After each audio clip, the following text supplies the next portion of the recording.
Red Wings. Chapter 1. Eve of Change. Within the past 2 weeks, Naruto has found himself conflicted. In the beginning, he was struggling to aptly find a decent teacher. This was due to Kakashi having chosen to train Sasuke over him. Instead of training with his sensei, Naruto was forced to learn under Ebisu, a closet pervert who he already has a rocky relationship with. At first, he was reluctant. However, in time he saw that there was some value in learning from the man. Then everything changed.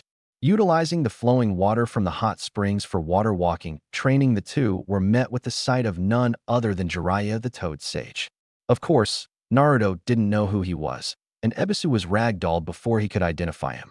This led to exchange between Naruto and the sage that led to his current predicament. Despite the success of the water walking exercise, he hasn't progressed as much as he'd hoped. Jiraiya had hoped to capitalize on this time to have Naruto learn the summoning jutsu. To prepare for this, he made sure that Naruto had solid control of his chakra with water walking, and, unlike himself, made sure he signed the Toad summoning contract. Everything was in place until the first attempt, and since the first tadpole was summoned, Jiraiya has been subjected to the largest amount of yelling within a short amount of time. It had gotten to the point that at times he would disappear in favor of conducting research rather than listening to Naruto's frustration. With time seemingly wasted, Naruto now looks to find his teacher to either accelerate his training or to learn something else. Now where the hell did that pervy sage go? Naruto mumbled under his breath. Irritated at the lack of his teacher's presence near his vicinity, Naruto was forced to search across the area for him. Seriously, how does he think I can achieve anything without his help? Dashing across the forest floor, he searched high and low for Jiraiya. He checked for areas of specific interest to the old man. He checked near the waterfall where girls went prominently to cool off, but he wasn't there. He went into Konoha and checked for the peeping Tom, but just as earlier, he was a no-show. Seething in frustration, Naruto's search extended further in order to find the man. Eventually, Naruto opted for the use of shadow clones to aid in his search, expanding his search across the entirety of Konoha and beyond, but his search was in vain. It had seemed, at least to his observation, that Jiraiya had seemingly disappeared. His frustration was now replaced with disappointment as he returned to the area where he was training previously. Did he seriously abandon me? Naruto thought. The thought had crossed his mind while searching for the old man. However, he at least thought it was just because of the man's tendencies. Now it seemed that the thought could indeed be a viable conclusion. I know I'm not the brightest person, but still he could have taught me a different approach. Moving towards one of the large rocks, Naruto perched himself on it to rest and think. Granted, I don't even understand how this is supposed to help me with my fight with Neji and so forth. Releasing a sigh, Naruto continued to reflect on his situation. I have 3 more weeks before the finals, and I have nothing to show for it. Maybe I should just figure out how to do this summoning jutsu a different way. Maybe then I can at least have something to help me during the fight with Neji. Looking around the area, Naruto hoped that Jiraiya had left the Toad summoning contract around for him to look at. It didn't take long for him to notice that the scroll was not amongst the other items around the camp. Annoyed, Naruto shook his head angrily before kicking himself off the rock.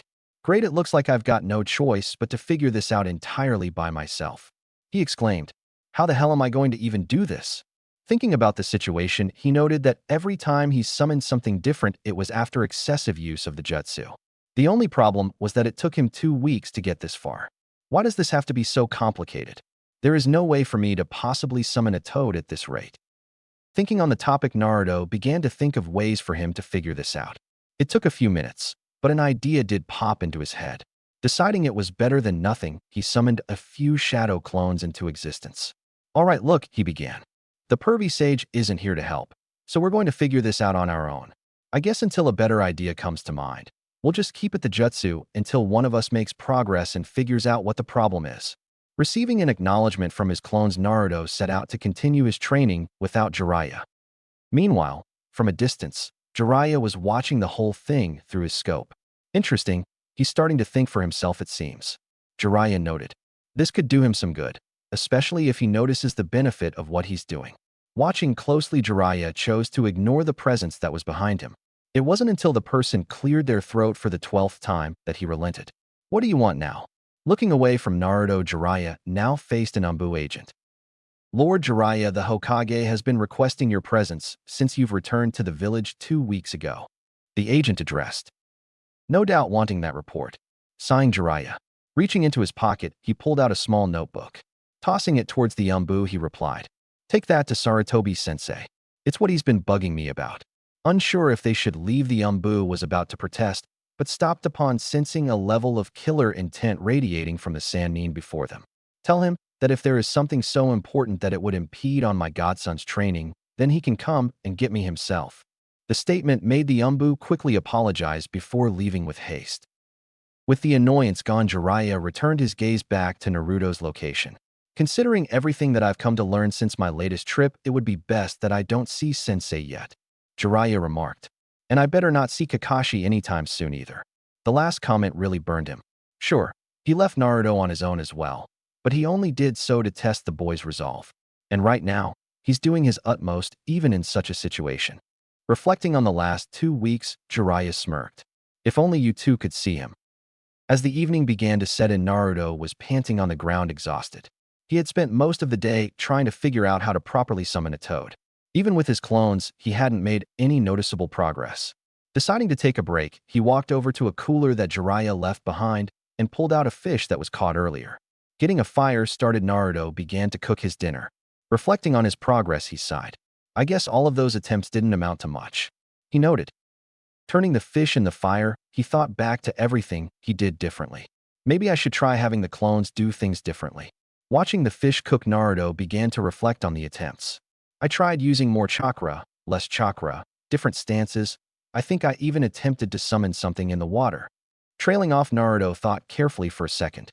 Wait a minute, I didn't try summoning something in the water. Heck, I didn't even go near the water. Confused, Naruto tried to figure out how he could have a memory of something he didn't do. While doing this, he began to eat the fish that he had cooked. Taking a water bottle that he had brought with him from earlier, he began to drain its contents. After a few minutes of eating and relaxing, Naruto began to stretch before getting back up. All right, let's try this again. Conjuring forth a few more clones, Naruto picked up where he left off. Unlike last time, though, he ordered each clone to try something different no matter how odd before letting them go about their tasks. Moving into a proper place, Naruto began to do the same. Watching from the distance, Jiraiya noted the time that had gone by. He had been patiently waiting this entire time for Naruto to finally understand the benefit of the clone jutsu. It had dawned on him, though, that even though it looked like Naruto was so close to figuring it out, he instead passed it off.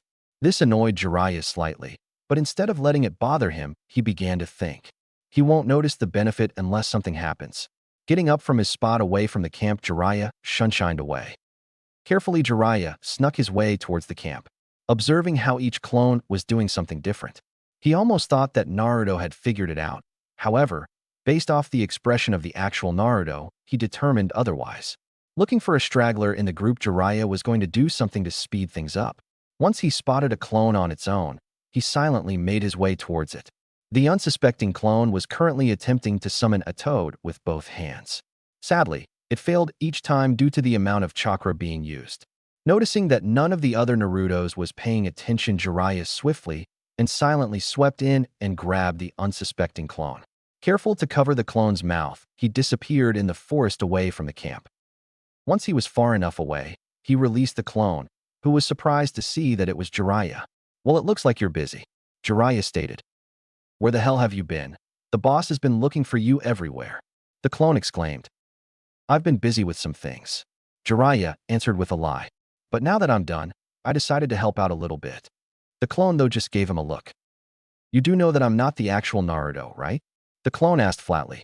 The gaze was enough to scrutinize Jiraiya, yet the man ignored it and instead patted the clone on the shoulder. "That's exactly why I grabbed you," Jiraiya replied. "If you want to understand how to summon a toad, come to the waterfall." The clone became confused as to what he meant before receiving a blow to the gut. The pained expression that formed on its face was quickly followed by a cloud of smoke that formed following its dispersal. Looking over to the camp, Jiraiya simply smirked as he waited for his efforts to bear fruit. Back with Naruto, the young shinobi was busy attempting another summoning before a strange feeling overtook him. It was quick, but his stomach ached in pain, forcing him to clutch it with both arms. The interruption caught the attention of the other clones, who stopped to look over at the real Naruto. Just as quickly as it came, the feeling disappeared, perplexing Naruto. What really confused him was the memories of an interaction between him and Jiraiya. They didn't match anything that he'd previously remembered. Despite this, Jiraiya's words rang through his head. Curious, Naruto had his clones dispel before making his way over towards the waterfall. Leaving the camp, he made his way over towards the edge to investigate. Glancing over towards the bottom of the waterfall, Naruto noticed a small campfire. Confusion and curiosity conflicted his mind. Unsure of what to do, he decided to venture down towards the small fire. It didn't take him long due to his shinobi skills, but he was careful since day was quickly becoming night.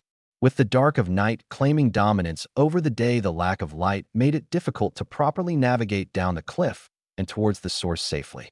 Thankfully, with some patience, Naruto made it down safely. Making his way over to the campfire, Naruto instantly noticed Jiraiya, who was busy snacking on a fish he had caught.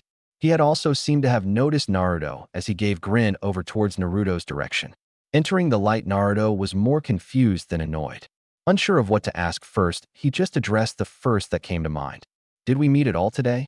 was his question, which was quickly followed up by, "And where have you been all day?" Content with just leaving Naruto in the dark, merely for his own amusement, Jiraiya relented. "Well, first off, we haven't spoken at all today," Jiraiya emphasized. "However, I did chat with one of your clones very briefly." "That doesn't answer my question," Naruto stressed. "Well, I did answer one question. As for the other, all I can say is that this was more of a test of character," Jiraiya answered. "A test?" Naruto repeated with confusion. "I wanted to see what would happen if I had left you to figure out your training on your own," Jiraiya explained. "I was pleased to see that you didn't waste most of the day searching for me.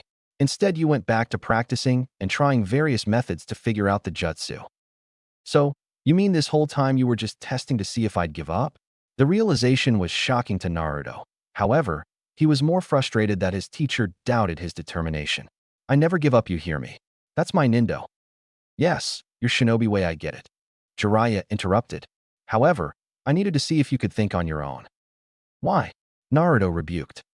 "Because the path to success isn't easy. Sometimes you'll have to figure out things on your own," Jiraiya explained. "Think of this as an exercise for you to think independently.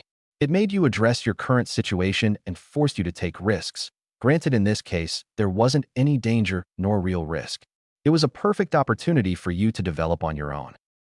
"If that's the case, then shouldn't you have left me alone longer?" Naruto inquired. "I was considering that, but watching you utilize shadow clones reminded me of a very useful training method." This caused Naruto to raise a brow as he didn't initially follow. The expression on Jiraiya's face made it seem obvious. However, it didn't dawn on Naruto until a few seconds of awkward silence passed. "Wait, do you mean the memory thing?" Naruto blurted out. "Exactly," Jiraiya cheered. "One of the key usages of the shadow clone jutsu is that it sends the memories of the clone to the user, making it useful for scouting and espionage." The explanation made Naruto go starry-eyed at the thought of the versatility that his current trademark move had. What's more is that due to that ability, it makes it easier to train quickly over short periods of time. Sometimes even shaving off years of effort within a couple weeks to a month. Jiraiya added. "This is why I interrupted the exercise." "Does that mean it can help me get ready for the finals?" Naruto asked eagerly. "Not without proper guidance," Jiraiya clarified. "There are some drawbacks to this method. As you probably noticed, you received the memories of your clone. That include the pain of being punched." This led to Naruto having an epiphany towards the event from earlier. Another issue is the mental feedback. If you're not careful, it could harm you in more ways than one, so you'll need a strong resolve to counter the effects. "But I already have a strong resolve," Naruto blurted out. "If that was the case, then why was it that you clutched your stomach after receiving your clone's memories?" Jiraiya rhetorically asked. The surprise on Naruto's face was more than enough to prove his point. You're not exactly ready to be left training on your own with this method. As such, whenever you'll use it, someone must be present regardless. "Fine," was Naruto's response. He wasn't about to argue something that he couldn't properly defend. "Good. Then starting in 2 days, I'll start teaching you with this method," Jiraiya stated. "Why 2 days and not now?" Naruto demanded. He was eager to get started as soon as possible. "First off, it would be best for you to rest for tonight. You've trained hard enough today, so you must allow your body to rest," Jiraiya explained. "And secondly, tomorrow I'll have you master the summoning jutsu." This took Naruto by surprise. It almost seemed too perplexed to have been mentioned. "Did you hit your head or something?" How are you going to get me to master a jutsu that I have been attempting to perfect for 2 weeks now, in only one day? Naruto questioned with both confusion and curiosity. Simple, I'll show tomorrow, Jiraiya answered. This resulted in an immediate tantrum from Naruto. It would persist on and off again throughout the remainder of the night. In time, though, Naruto ceased his questioning and turned in for the night. This left Jiraiya to ponder his thoughts alone. I was really hoping that he'd at least summon Gamakichi at this point, but it seems drastic measures need to be done, Jiraiya thought. I don't want to do it, but considering that he needs to improve by significant margin before the Chunin exam finals. Then again, he needs work on all his skills. As it stands now, I'd rather that he stays with me until he improves. Looking up at the night sky, Jiraiya noted his concerns before deciding to turn in for the night as well, making sure that his senses were sharp regardless as he began to rest. When morning came, Jiraiya had found that Naruto was already up and about. Strange considering he was usually the first one up. Considering he passed out first, and I didn't get to sleep until much later, it makes sense, he noted. It became apparent once Jiraiya got going that Naruto had caught some more fish for them, resupplying their food supply and saving them a trip to the village. Well, look at you.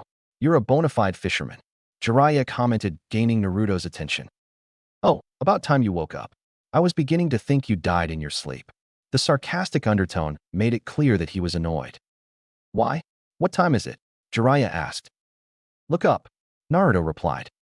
Looking up, Jiraiya noted that the sun was directly above them, signaling high noon. With a sheepish chuckle, Jiraiya acknowledged his lateness. Sorry about that, I didn't think I was that tired, he genuinely admitted. I hope you weren't waiting that long. Not really. I found myself doing other things like catching some fish while you were still passed out, Naruto stated as he motioned to around the camp.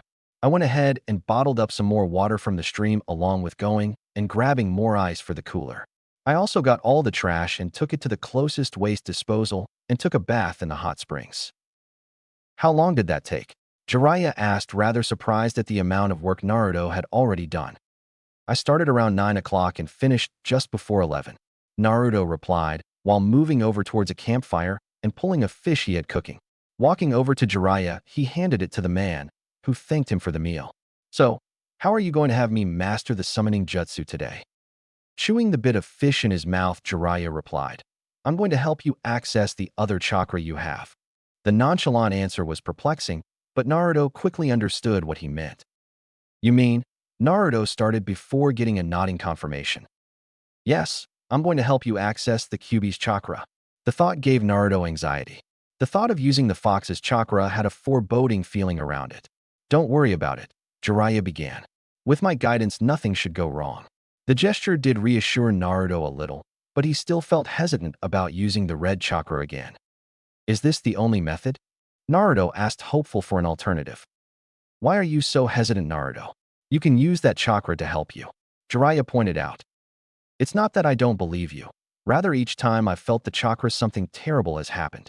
The first time I saw a friend of mine supposedly die, and the other time was when my friends were in danger and one of them got hurt. Naruto explained. I just don't know if I should be using it is all. Look, Naruto, I can't say whether you should or shouldn't use it. That choice is ultimately up to you. However, I can say that there are some benefits to utilizing it. Jiraiya began. I once knew a woman who was in a similar boat as you. Ostracized due to a monster being sealed in her. Certainly, she hated it, but she understood that its power had saved her life before. She is long since dead, but when she was alive, she understood that so long as she lived, so did the fox. You're saying that the fox is only alive right now because I am? Naruto asked. More or less. Biju can't die naturally because they are chakra constructs, but their bodies can be lost for a considerable amount of time if their hosts die. This puts a burden on the beast, as it has no physical connection with the world, Jiraiya explained. From my understanding, Biju would rather avoid this situation for some reason, which has often led to symbiotic relationships to form between the beast and host, albeit reluctantly.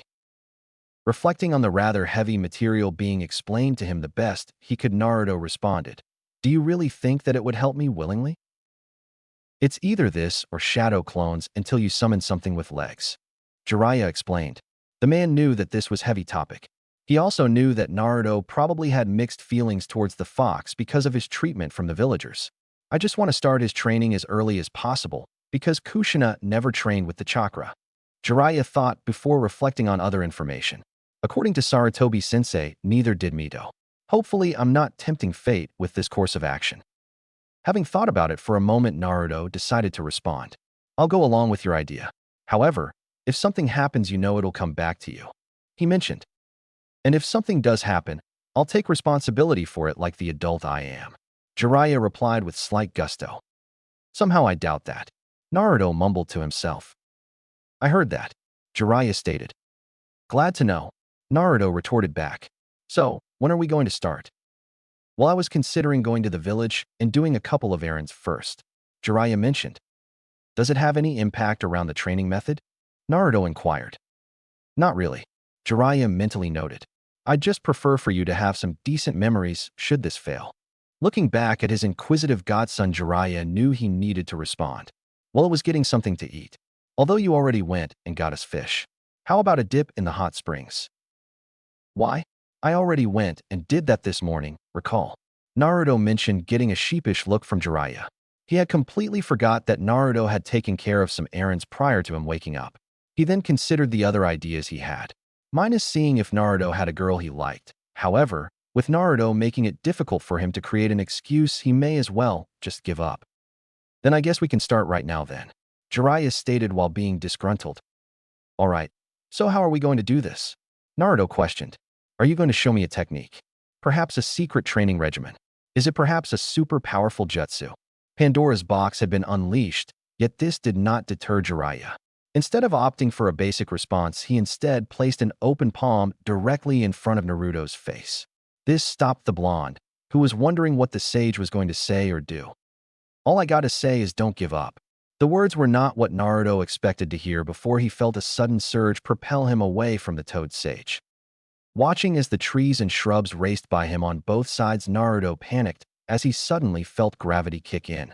Falling backwards, he noticed that he was now falling several leagues into the ground.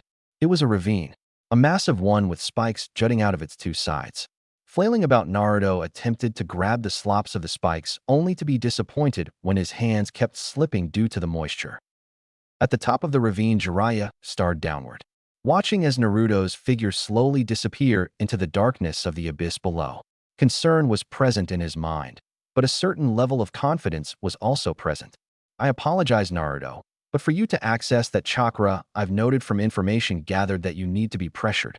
Watching as his godson disappeared, the only thing on his mind was the hope that Minato's line was not going to end because of him. Descending further into the abyss, Naruto attempted to calm himself and wrap his mind around the situation. That damn pervert. He certainly knows how to tick me off, he exclaimed. I hope he's ready, because once I get out of this ravine, I'm going to do the same to him. Watching as the light of the surface drifted further away, Naruto had to think fast. I guess I have no choice but to use the Kyuubi's chakra, he thought. Otherwise I am going to die.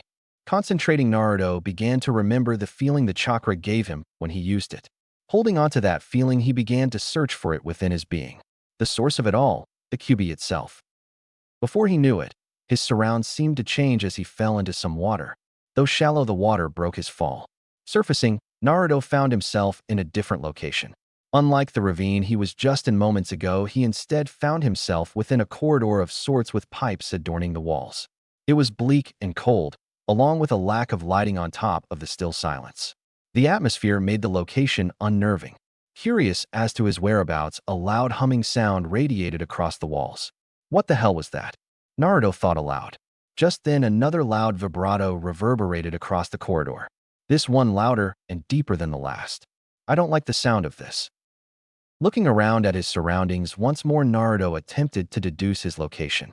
I don't know where I'm at, but I guess I have little choice than to follow that feeling, he thought. The only problem is that it leads towards the loud sound. Pondering his choice, he decided to go along with his gut and follow the source. Moving in and out of various corridors, Naruto found that the sounds became more defined as he drew closer to the source.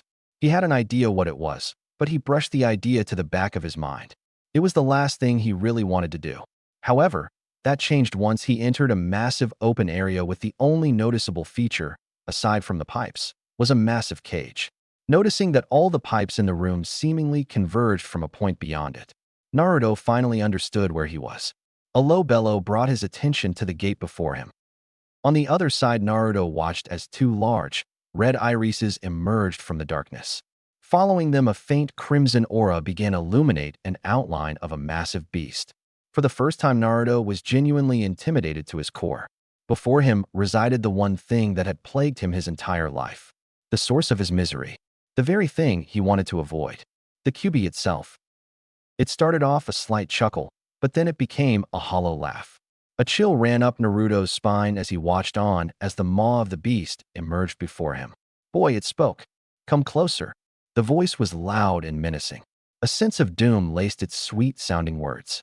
It was like honey in a nest of bees. Naruto could sense the fox's intention. Instead of moving forwards, he took a couple of steps back. Oh, it seems I wasn't subtle with my malice. It snickered. A shame, because I really wanted to tear away at your flesh. The intimidation factor seemed to have increased in a matter of seconds to Naruto.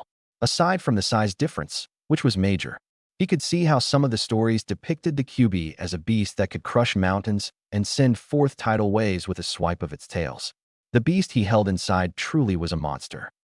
Shaking the inner state of Naruto's mind with his power, the Kyuubi spoke. Now that you've seen me, why you have come? A little shaken by the suddenness of the question, Naruto steadied himself. Remembering what Jiraiya said, he moved closer to the cage. You better listen well, Fox. He began with a slight stutter before steeling his nerves. I'm letting you live inside of my body, but time has come for you to pay the rent. The Kyuubi narrowed its eyes, the slit irises burning greater than before. It was hard to tell whether this was due to Naruto's audacious demand or if it wanted to amplify the terror factor. Come again, it bellowed. I seem to have misheard you, because I could have sworn that you were demanding my chakra. You heard me. Naruto yelled back. You have no choice. Should I die, then you lose your physical connection, or something, to the world, and I bet that would be really annoying for you. Naruto felt slightly confident having been told this. It allowed him to feel better doing this, especially considering the dominating presence of his prisoner. At first, there was no response. A stillness permeated the atmosphere of the room, which made the already unnerving setting rather tense. The stillness, though, wouldn't last. In fact, it was soon replaced once the emergence of what started as a low hum became a bellowing mixture of a laugh and a roar. Indeed, it would be rather irritating should you die without my release. However, it wouldn't be the worst thing to happen. The response didn't deter Naruto from his stance. It was clear to the Kyuubi that the intimidation had gone as far as it could. Slowly, red chakra began to seep out from behind the gate towards Naruto. Unsure of what to do, Naruto hesitantly took a single step back before the Kyuubi spoke up. Consider this as your payment. It mentioned. However, don't think that you'll be getting any more help than this from me in the future. Trust me when I say I doubt I'll ever ask again. Naruto honestly, but bluntly added before the red chakra began to swirl around him. It took him by surprise as he wasn't expecting either the amount or the violent nature of it. It was like a maelstrom of energy filling his being. Torn from his thoughts, Naruto's consciousness returned to the present. Finally brought back to reality, Naruto remembered his training. Everything that had gone wrong with the summoning jutsu was ignored. He focused everything he had at that moment. It was do or die situation, and he wanted to live. Channeling the new source of power at his disposal, Naruto bit his thumb. With a single breath, Naruto exclaimed with all his might, "Summoning jutsu!" Upon doing so, a large cloud of smoke erupted within the ravine. Descending into the cloud, Naruto could slowly make out a silhouette of a large creature. Erupting from the smoke, two large appendages seemingly braced the entity in place. Within moments, Naruto braced himself as he landed on the back of whatever he summoned. Landing with a slight thud, Naruto felt his body ache, having landed on a rather sturdy surface. What the hell? Why did that hurt? I thought toads were soft. Questioning what had happened, Naruto looked down at the surface he was resting on. Shifting his aching body, Naruto noticed that whatever it was, the surface was rigid and dry. This is no toad. Examining the creature further, Naruto noticed some oddities. Unlike a toad, the surface of this creature was scaled. Rows upon rows of burgundy scales lined its back. Another feature he noticed was that the creature had a single row of spikes protruding down its back. Following the spikes down, Naruto noticed a large, flat, fan-shaped tail. Turning the other way, Naruto looked up to what he considered the head of the creature. Two large horns adorned its head, and, from what he could make out, at the front was a large, menacing beak. It didn't take long before Naruto took note of what was holding up the beast. Locked into place against the sides of the ravine were two massive, clawed wings. Bewildered, Naruto's heart began to race upon hearing a bellowing voice. "Where am I?" The creature tiredly groaned. Opening its eyes, it began to move its head to investigate its surroundings. "This isn't my volcano. How did I get here?" Taking a moment, the creature finally took notice of a strange sensation on its back. Considering it nothing more an itch, it began to shift its body. It was at that point when Naruto made his presence known. "Hey, wait a minute, you stupid bird. I'm on your back," Naruto yelled. This got the creature's attention as it shifted its head to see Naruto. "Who the hell are you?" it demanded. "Are you the reason why I'm here?" "To be fair, I meant to summon a toad to save my life because I fell into this ravine," Naruto explained honestly. However, the creature's anger seemed to escalate regardless. "So, you're the reason why I'm here," it roared.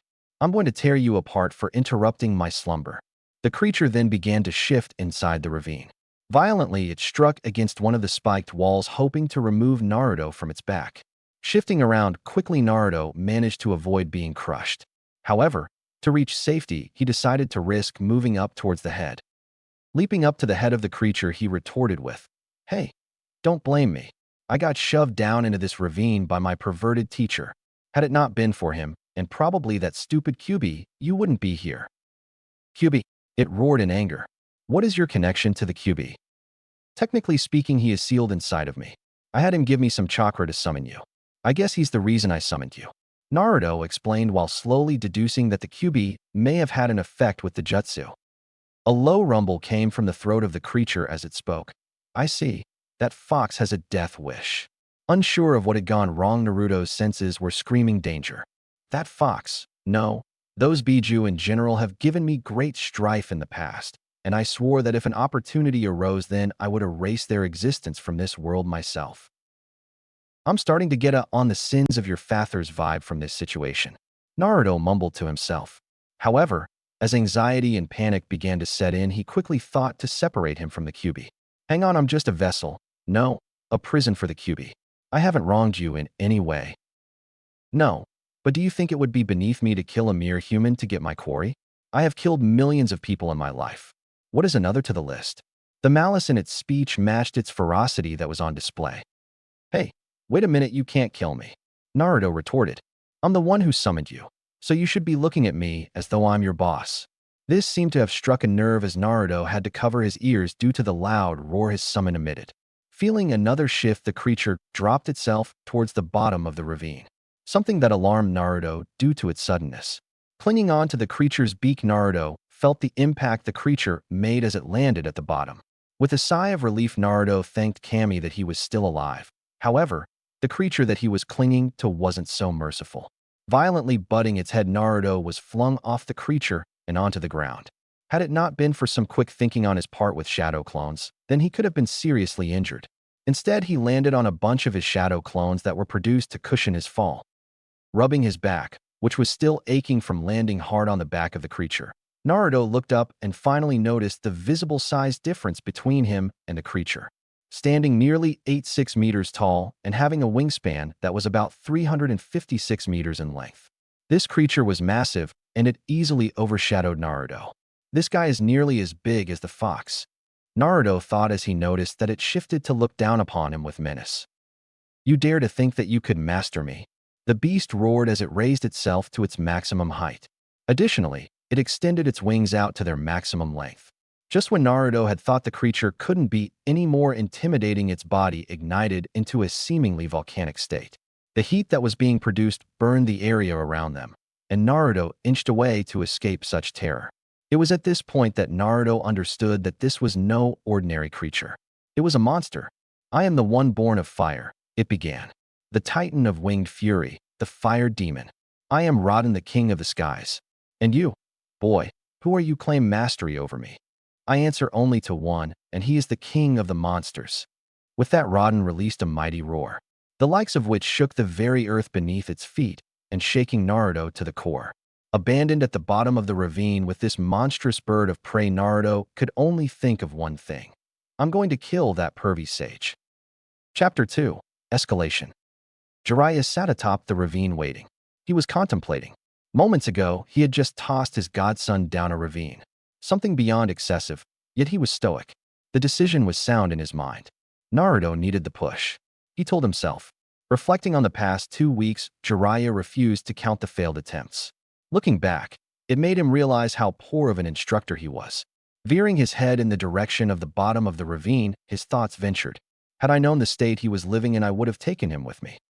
Though he did not show it, Jiraiya was remorseful. It seemed, at least from his deduction, that putting faith in his sensei was the wrong decision. No, he thought. It's my fault. His gut twisted as he closed his eyes. Faces long since past graced his mind. He was afraid back then. Everything had happened while he was away. It was just too much for him. His heart ached. Minato was like a son to him. Since he never had any children, Jiraiya had practically adopted Minato. He remembered how Minato had lost his parents at a young age and was in the care of his sickly aunt.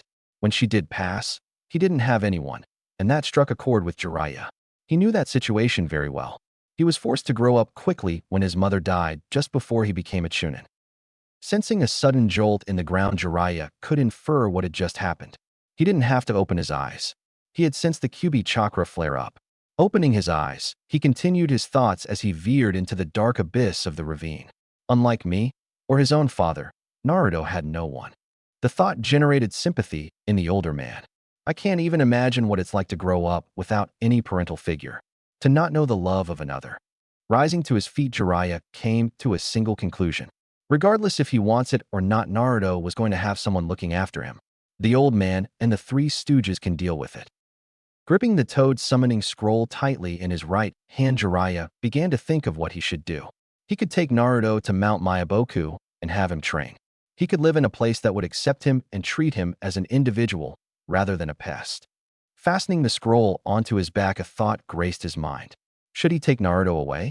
It was a simple question, but it had ramifications based on his choice. If he took him, would he still have ties to the village? Would he even care about the village? Sure, Jiraiya cared about his village. Hell, it was the only place that took him in, as well as the very thing that so many of his friends had died for. But what about Naruto? Did he even care about the village? What he could deduce was that he did have people he cared about, and he did dream about becoming Hokage. Whether or not that was sincere or not was only for Naruto to know. Shaking his head, Jiraiya narrowed his decision. Whether Naruto did or did not care about the village was not up to him. Whatever Naruto wanted to do, Jiraiya had decided that he would support. That he would be there to support and guide him as he should have from the very beginning. Turning to leave the area to avoid whatever problems may ignite, Jiraiya smirked.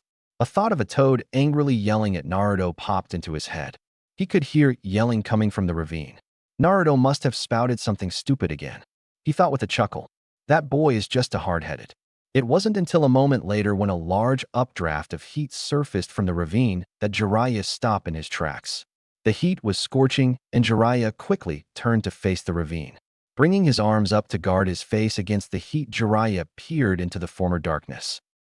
Down near the bottom, a light had appeared. As he focused his vision, he discerned a shape. It was large, and its proportions were not that of a toad. Fire graced its form, making it hard to discern the exact creature. But Jiraiya thought that he could make out wings. Panic gripped him as he moved back a couple steps before lunging down into the ravine. There was no time to think about the situation. He could tell that whatever this creature was, just based off the heat alone, meant serious harm. Jiraiya wasn't going to walk away from this threat. Not so long as Naruto was trapped in this ravine. Feeling the scorching heat pass by him, Jiraiya narrowed his sights on the creature. It was a large summoning. A sense of pride graced his mind. Naruto had been able to summon a large battle summon, but it seems the Kyuubi chakra had caused something to happen. Whatever the case, he was going to deal with it. Biting his thumb, Jiraiya began a series of hand signs and channeled his chakra into his hand. Scurrying to his feet, Naruto managed to avoid a strike from Rodan. Terrified, he sought to find shelter from both the heat and Rodan's fury. Already he had burns forming on his arms, legs, and across his head. Anywhere that skin was left exposed, a burn was beginning to form. The pain was searing. The longer he was exposed, the more it felt as though his skin was being peeled away.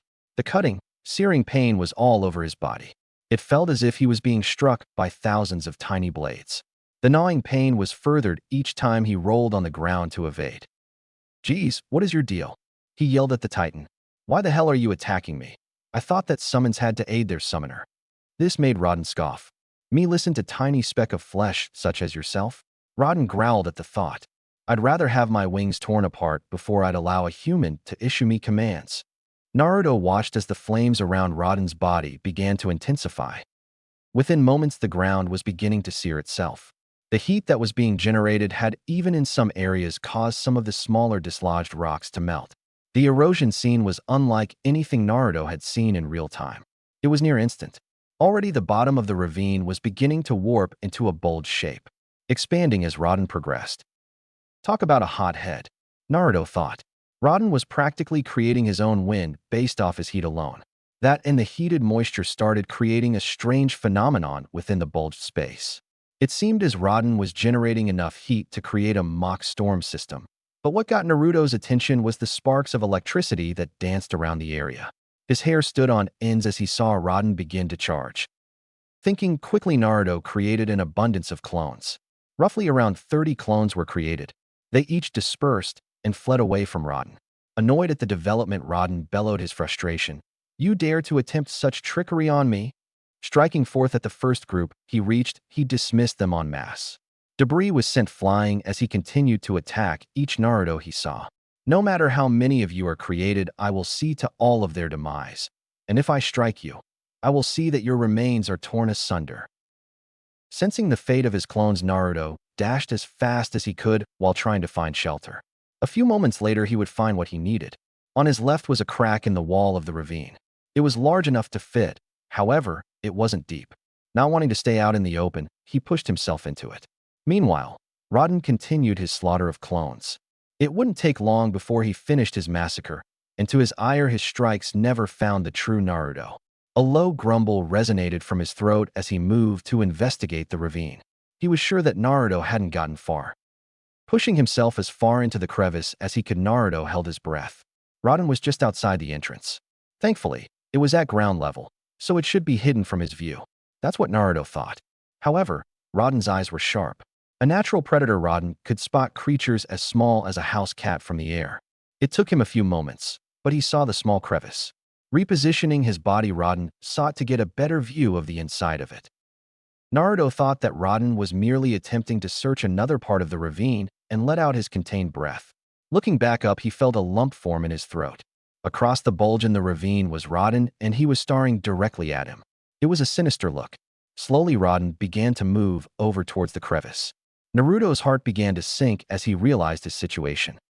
Understanding his situation and the danger of remaining in the small space, Naruto decided it was best to run. Quickly, he dislodged himself from the small crevice and dashed with great haste. Watching this, Rodan bellowed as he ignited his flames once again. The heat was immense. His feet burned as he felt his sandals slowly stick to the ground. They were melting. He could tell based of the resistance he met while he was trying to run. His breathing was also heavy. What sweat escaped his pores traced his body only to evaporate shortly. Naruto felt his head go heavy and his vision blurred. Shaking his head, he attempted to refocus his vision. This is stupid, he yelled aloud. Hearing a loud cackle behind him, he turned, saw Rodan attempt to strike him with his massive beak. Channeling some chakra into his legs, Naruto jumped with all his strength to avoid the attack. He was just barely able to evade. The force of the attack, however, did send him flying forward. He was tossed across the ravine like a rag doll. Accompanying him was debris. Putting his arms up to guard his face, Naruto felt himself hit various surfaces. Skidding across the ground, he groaned in pain as he attempted to roll over and pick himself up. Looking down, he noticed a red liquid on the ground. It was slowly evaporating just like every other liquid substance at the bottom of the ravine. A moment later, though, Naruto discerned where the substance came from. Watching a drip of the substance fall in front of his eyes, Naruto brought a hand to his head. Pulling back upon feeling a wet substance, an expression of understanding took shape on his face. He had a gash across his forehead. Feeling further, he noted that the cloth of his headband was cut, probably from the debris that was sent flying. He thought. Unable to pick himself up immediately, he turned around and noticed Rodan lift his massive head. Looking forward, Rodan saw that Naruto had managed to avoid his attack. A bellow creeped from his throat. Annoyed that he had missed, he shifted his body and moved to advance on the down Naruto. Talons scrapping across the warping walls of the ravine, Rodan stared savagely at the genin. His sulfuric-colored eyes bore holes into the boy. They were sinister, malicious, and filled ire. Weakened physically, Naruto attempted to push himself back away from the approaching titan, his vision worsening.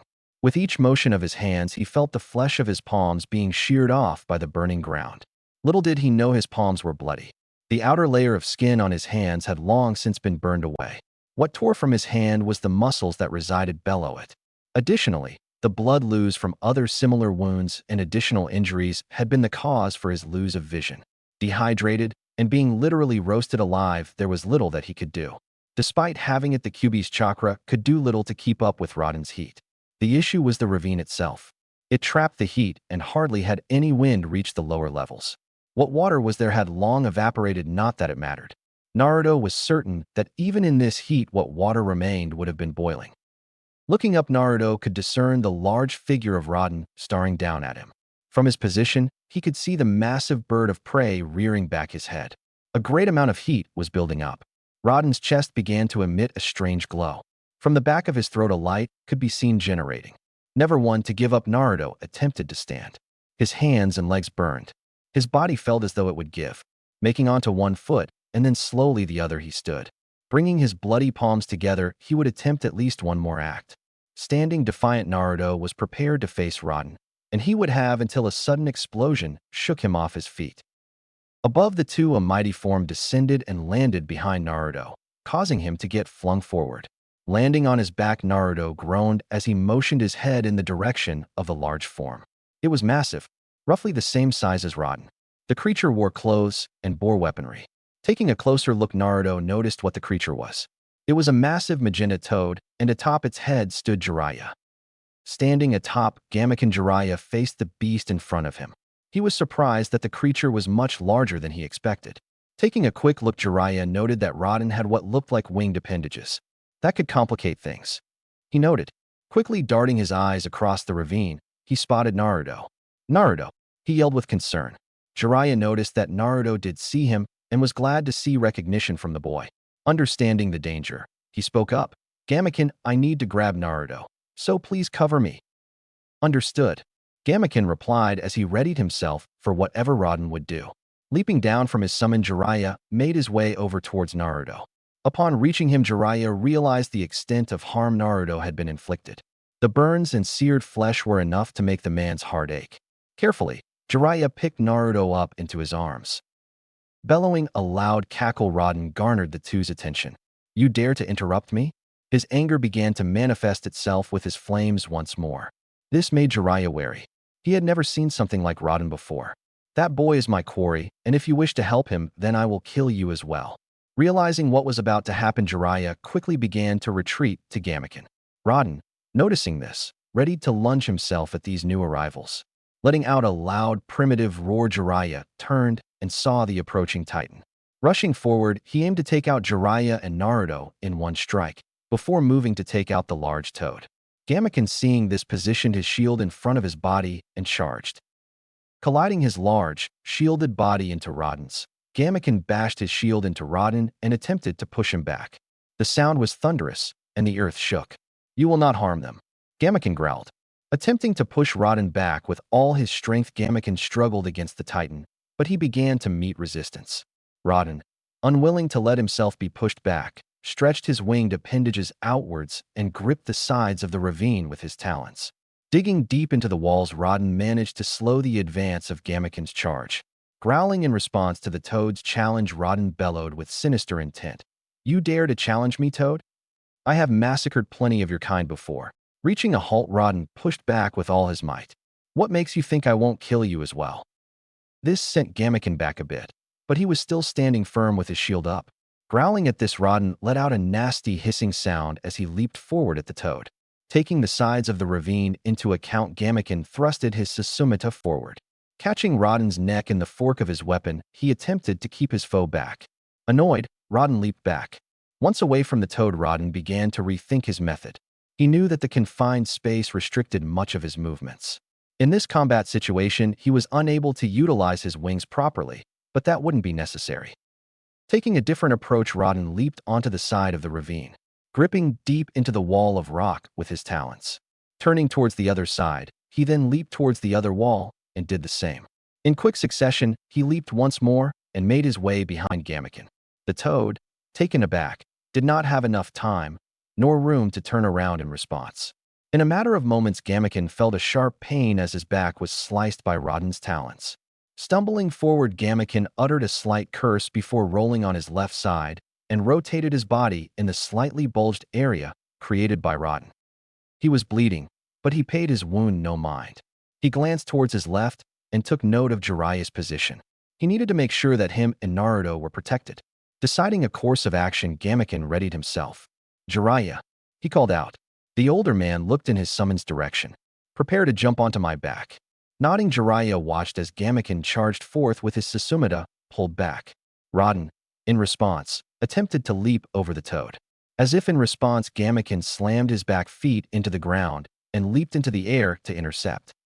Thrusting his Susumita into the nape of Rodan's neck, he pinned the Titan against the wall of the ravine. Swinging his weapon down, he forced Rodan onto the ground. The ravine shook as the Titan fell. Jiraiya, quick to ensure to avoid debris, made his way behind Gamaken. Taking the moment, Gamaken moved back and awaited Jiraiya. In haste, Jiraiya leaped onto Gamaken and yelled, "Now jump, Gamaken!" Following the instruction, the toad braced before launching himself into the air. Soaring through the mist and fog of the ravine, he eventually reached the peak. Gamaken had managed to clear the ravine in a single bound. Looking into the ravine, Jiraiya kept his eyes fixed to see if Rodan was pursuing them. Back at the bottom of the ravine, Rodan had picked himself up. He had seen Gamaken pick up Jiraiya and Naruto before leaping away. Bellowing out his anger, he stood up and spread his wings. They were massive. Rodan's power had always been fixed in his wings. They were the source of every trick and tactic he had. He had not been able to use this aspect while at the bottom of the ravine. Now that would change. With a thunderous clap, he launched himself into the air. Unlike Gamaken, who had to eventually land, Rodan soared into the sky, and with great speed. Landing on the surface, Gamaken felt his body ache. His wound was causing him some slight problems. He couldn't tell how deep the gashes on his back were. From what he could tell, they weren't pleasant. There was a slight issue for him keeping his footing when he landed. "Gamaken," he heard. It was Jiraiya. There was concern in the man's voice. "Do not worry, Jiraiya. I'm fine," Gamaken reassured. Jiraiya was unsure. Whereas Gamaken could not see his own wounds, Jiraiya could. The gashes were deep. Not deep enough to kill the massive toad, but deep enough to cause some issues. He was going to speak up, but Gamaken spoke first. "Jiraiya, I do not know if I can deal with that creature. It seemed unfazed by my attacks." "I noticed," Jiraiya added. "We may need to change tactics." Having fought many battles, Jiraiya was sure that he could think of something. Despite his own lacking knowledge of what the creature was, all he needed to do was to come up with a plan. A sudden change in the wind took Jiraiya out of his thoughts. Holding his gaze over towards the ravine, he watched as Rodan surged forth into the sky. It was astonishing to see how quickly Rodan was moving. He watched as Rodan banked in the air and was now turning to dive bomb them. "Gamaken on R6. He yelled in a hurry. Rotating his body 180 degrees, Gamaken positioned his shield to take the blow. Seeing this, Rodan roared a mighty cackle as he shifted slightly. He did not care about the item. Slowly, the flames from before began to reappear around him. Quickening his speed, he began to generate his cyclonic drift streams. They were tearing through the land, sending tree and loose earth surging with him, and due to his flames, any and all flammable materials were ignited. It was a firestorm, a living firestorm. Taken back by the display, Jiraiya and Gamaken braced themselves. In seconds, Rodan collided against Gamaken's shield. The force pushed the wounded toad back several massive steps. Skidding across the forest, Gamaken found he could barely hold back Rodan's strength. "Damn," he cursed.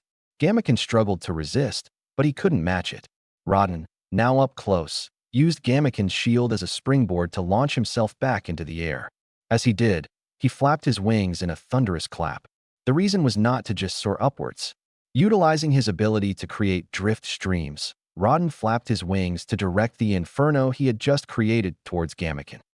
Seeing what was about to happen, Gamaken lashed out his tongue to pull Jiraiya and Naruto into his mouth. He heard Jiraiya yell something, but he didn't catch it. Closing his eyes, he braced as he felt the sting from the heat increase greatly. It was nearly instantaneous, and Gamaken let out a hiss. Holding out, Gamaken positioned his shield to cover himself the best it could. The firestorm did not last but half a minute, but it left much of the landscape burned. Moving his shield slightly, Gamaken saw that plenty of sections of the forest were still on fire. In front of him was a path of scorched and barren earth caused by Rodan. It honestly surprised him how much damage the Titan could do just by flying.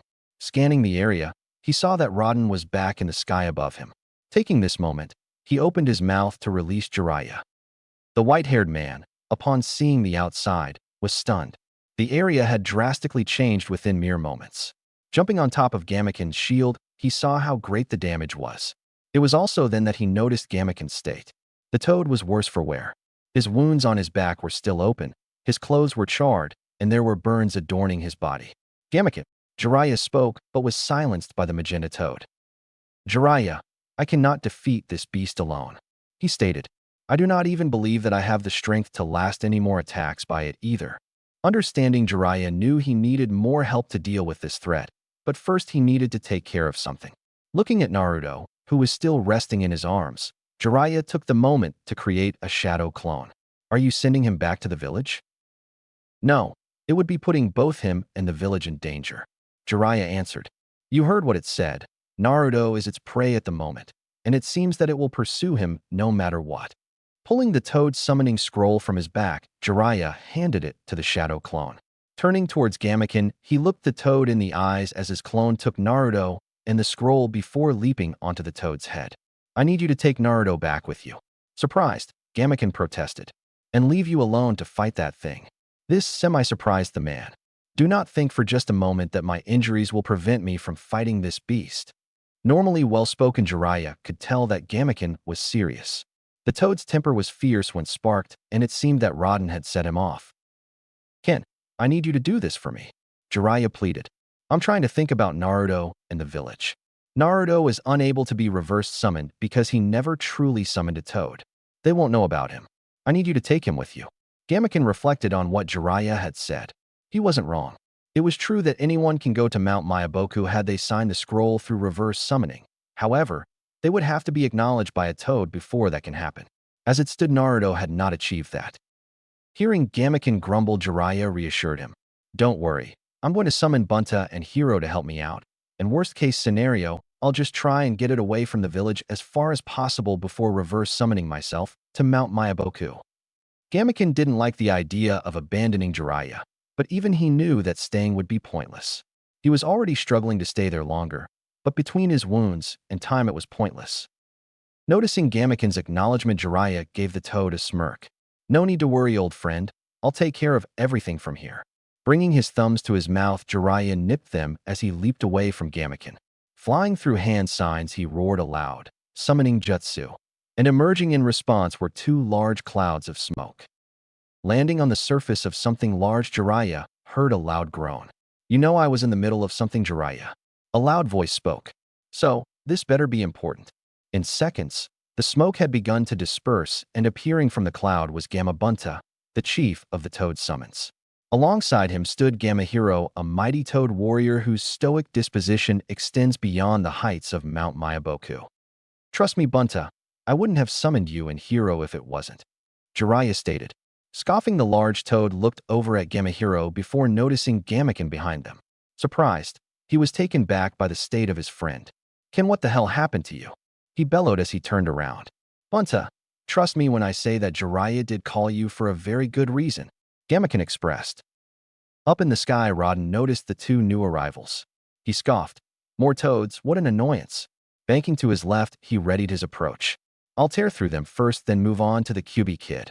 Increasing his velocity, Rodan conducted a quick dive towards the new arrivals, unaware that he had already been spotted. Closing the distance, he was close to the toads when suddenly one of the new ones disappeared. Surprised, Rodan suddenly noticed a shadow form over him. Instinctually, he swerved away just as two large blades struck outwards onto his previous position. The attacker was Gamahiro. He had long noticed Rodan upon his summoning and had been waiting for the prime moment to strike. When did you have time to notice that descent? Rodan roared. It was true. Between the time following Jiraiya summoning him and Gamabunta, only 40 seconds had passed before Rodan moved to strike. Gamahiro, however, remained quiet. Unlike other toads, Gamahiro was unique as he was a sensory type. Utilizing nature energy, his natural sensory abilities were said to deduce the different types of creatures all the way down to the insects in the ground. This ability is what allowed him to sense Rodan's presence despite being about 32,000 feet in the air. Coming to a complete understanding of the situation within moments of his summoning, Gamahiro had been waiting for the moment Rodan entered his attack threshold. Veering away from Gamahiro, Rodan attempted to maneuver away. Understanding that his target would attempt to evade, Gamahiro shot forth his tongue and grappled Rodan's left hind leg. Surprised by the boldness of the toad, Rodan ignited his body to force his release. But to his surprise, Gamahiro's tongue strengthened its grip. Before he knew it, Rodan was being forced down to earth. The impact shook the ground and sent debris flying in every direction. Landing with a large thud, Gamahiro readied his blades. Leaping forward, he would ensure that Rodan had little time to respond. Back with the group, Jiraiya cursed. "Damn it, hero, he jumped the gun again." "That he did," Gamabunta added while spewing out some smoke. "So, that is the threat that thrashed you and Ken." Gamabunta narrowed his eyes and motioned for his blade. "Listen, Bunta, that beast is able to generate large amounts of heat and flames. It would be best to prevent that from happening," Jiraiya mentioned. Then so much for our signature combo." Turning to face Gamakin, he motioned for the wounded toad to leave. "Head back to the mountain already. And don't worry, I'll bring you back a souvenir." Gamakin just smirked before disappearing in a puff of smoke, leaving no trace of Jiraiya's clone, Naruto, or himself. Sensing the sudden disappearance of Naruto, Rodan roared out in anger. "You damn toads." His roar shook the ground and even caused Gamahiro to pause his advance. "That brat, where is he? Where did that other toad take him?" Rodan was furious. Puzzled, Jiraiya wondered why Rodan was so determined with Naruto. Something is off, he thought. He watched as Rodan moved his head around searching for Naruto. Finally coming to realize that Naruto was truly gone, Rodan looked at the three remaining opponents. A malicious bellow sounded. "Seems to me he's pissed," Gamabunta stated aloud. "Good, because Hiro and I want to pay him back for Ken." Bracing himself, Jiraiya watched as Rodan roared and charged at Gamahiro since he was the closest. "Hold on, Jiraiya." Feeling the push from Gamabunta's charge, Jiraiya watched as the scenery raced by. Blade-drawn Gamabunta hastily charged at Rodan. Gamahiro, having seen the advance, charged as well. Colliding his blades with Rodan's talons, Gamahiro attempted to halt Rodan. What he found, though, was instead he was being pushed back. Watching as Rodan used his back legs to jump, Gamahiro found his world flipped upside down. Confused, he suddenly felt wind hit his back as he saw the ground below him race by. What had happened was Rodan utilized his momentum to flip forward. Grabbing hold of Gamahiro's weapons, he pulled them, with Gamahiro along with him before letting go. This sent the large aquamarine toad flying. Watching the whole thing transgress, Gamabunta and Jiraiya were surprised. However, they continued their charge. Coming from the right of Rodan, Bunta was preparing his swing, while Jiraiya extended his hand out and began to gather chakra. Noticing the two, Rodan turned swiftly to face them. During that movement, he extended his left wing forward. Jiraiya watched the moment and noticed that the edge of the wing began to glow a bright red. Unprepared for what was about to happen, Jiraiya was only able to watch. With a single swing, blood sprayed into the air. Jiraiya could feel the warm substance hit his body. Tracing the line of movement of Rodan's wing, he saw that the Titan suffered no visible damage. A gut-wrenching feeling took over him as he looked down and saw that Bunta's blade had been severed from the handle. It didn't look like it was cut off, but melted through. Tracing his eyes further down, he saw that Bunta had a large gash across his stomach. Noticing the sneer on Rodan's face, Jiraiya grew heated. He was about to do something, but was stopped by Gamabunta. "Wait, Jiraiya, don't attack. That's what he wants." Holding a hand to his wound, Gamabunta stared cautiously at Rodan. "It seems as though he's not full of just hot air. Behind that anger is a sense of cunning. Talking about me while bleeding out? Not very wise, Toad," Rodan stated as he swung his heated wing once more. Groaning from the pain, Gamabunta leaped back to avoid. Skidding across the land, him and Jiraiya were now presented with a predicament. Knowing this, Rodan approached slowly and mockingly. "Your blade is gone. You're wounded, and you have no way of dealing with me, Toad." Growling, Rodan suddenly heard a sound on his left and leaped into the air. Gamahiro had attempted an attack. Cursing his luck, he pushed his back feet forward to avoid being cut by a superheated wing. Turning to face the Titan, he held his blades firmly. It didn't take long for him to notice Gamabunta. His ire was growing. Hero, watch those wings, otherwise those blades of yours will be useless. Gamabunta warned. Nodding, Gamahero charged forth. Watching, Jiraiya urged Gamabunta onwards. Come now, Bunta, let's help. Groaning from the pain in his gut, Gamabunta persevered. All right, hey Hero. Bunta yelled to get his friend's attention. Take point, I'll support you from the back. Getting a nod for confirmation, Hero charged forth. Readying himself, Gamabunta watched for a second as Hero and Rodan danced around each other.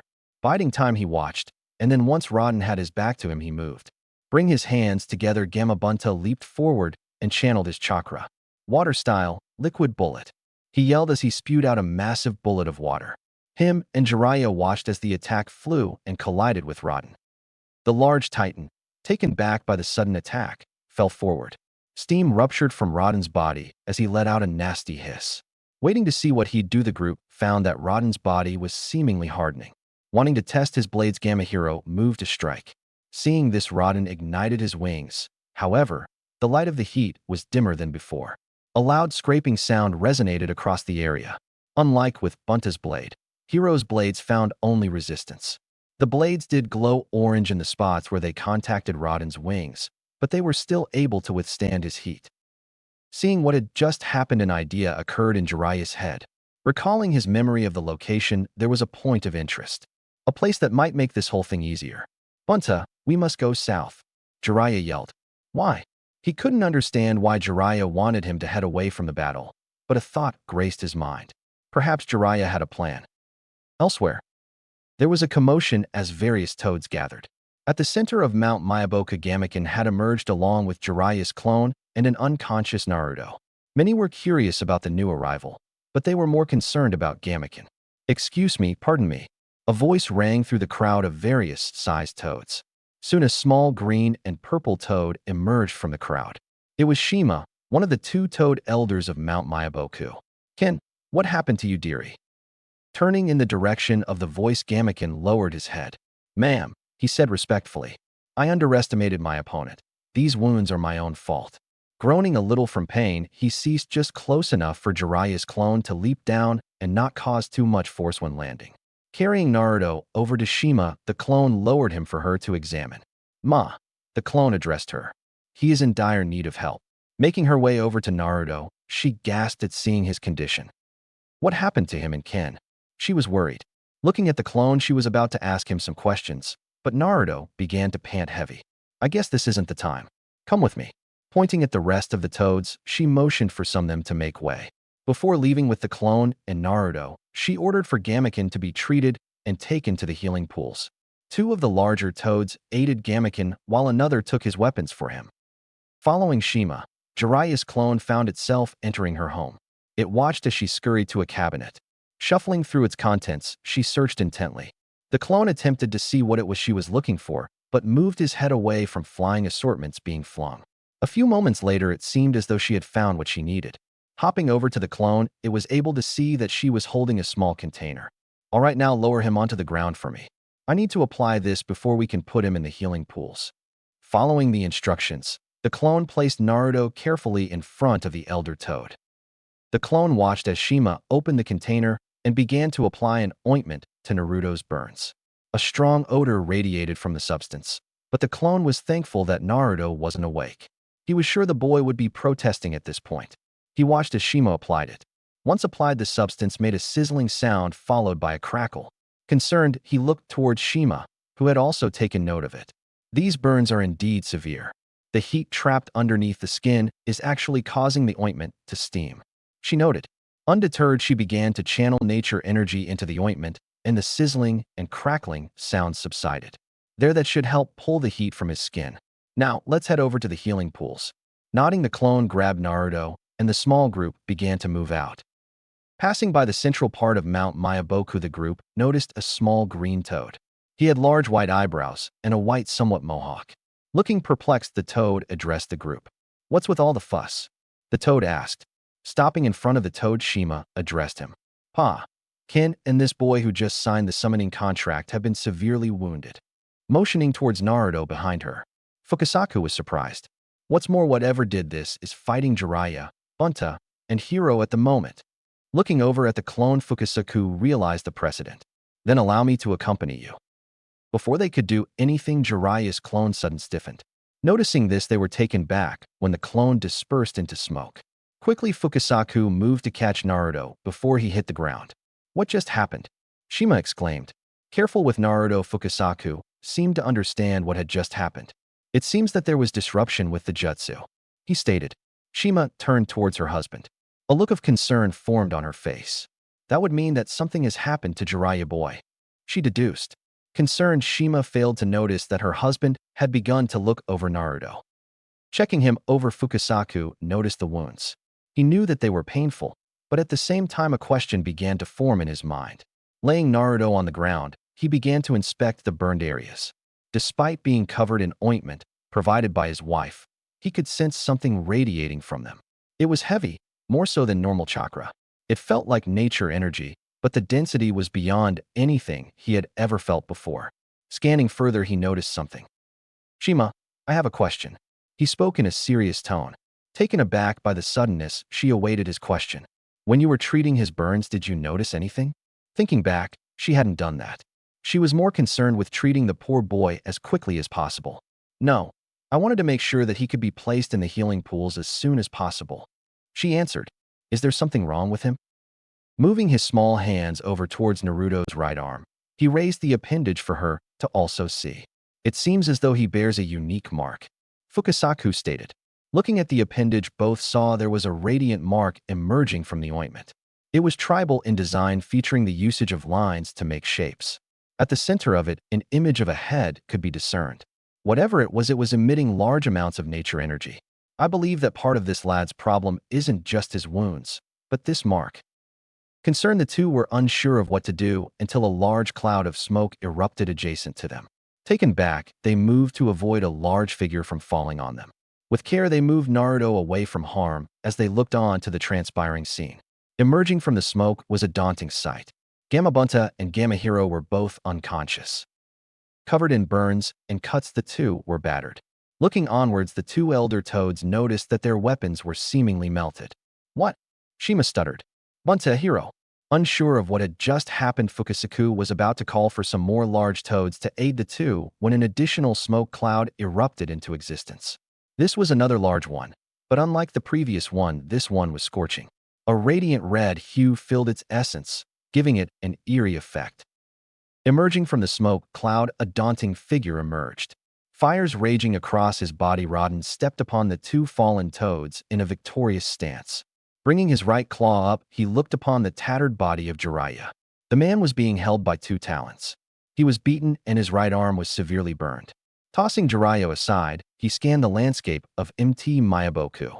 He noticed many toads of various sizes looking upon him with various expressions, many of which were fearful. He enjoyed it greatly. They were weak after all. It took but a moment for him to finally find his quarry. Shifting his gaze, he leered over the small group before him. A loud bellow resounded as his flames grew. Found you, he growled. Chapter 3, Battle of Mt. Mayaboku. Every toad in the immediate area did not make a move. Fear had gripped many of their hearts. They were shaken from the sight of their strongest warriors having been bested by this monster. He was a beast, a terror unlike anything many of them had ever seen. They were terrified. Many of them could not hope to best such a monster, so they cowered. Toads of various talents and prowess looked on at the beast, but then they noticed something else. They noticed a single toad, a single warrior. It was Fukasaku, and he stood undeterred. Fukasaku stared at the titan before him. He brought a palm to his small beard. Analyzing the situation, he took note of Rodan's appearance. I've never seen a summon like this before, he thought.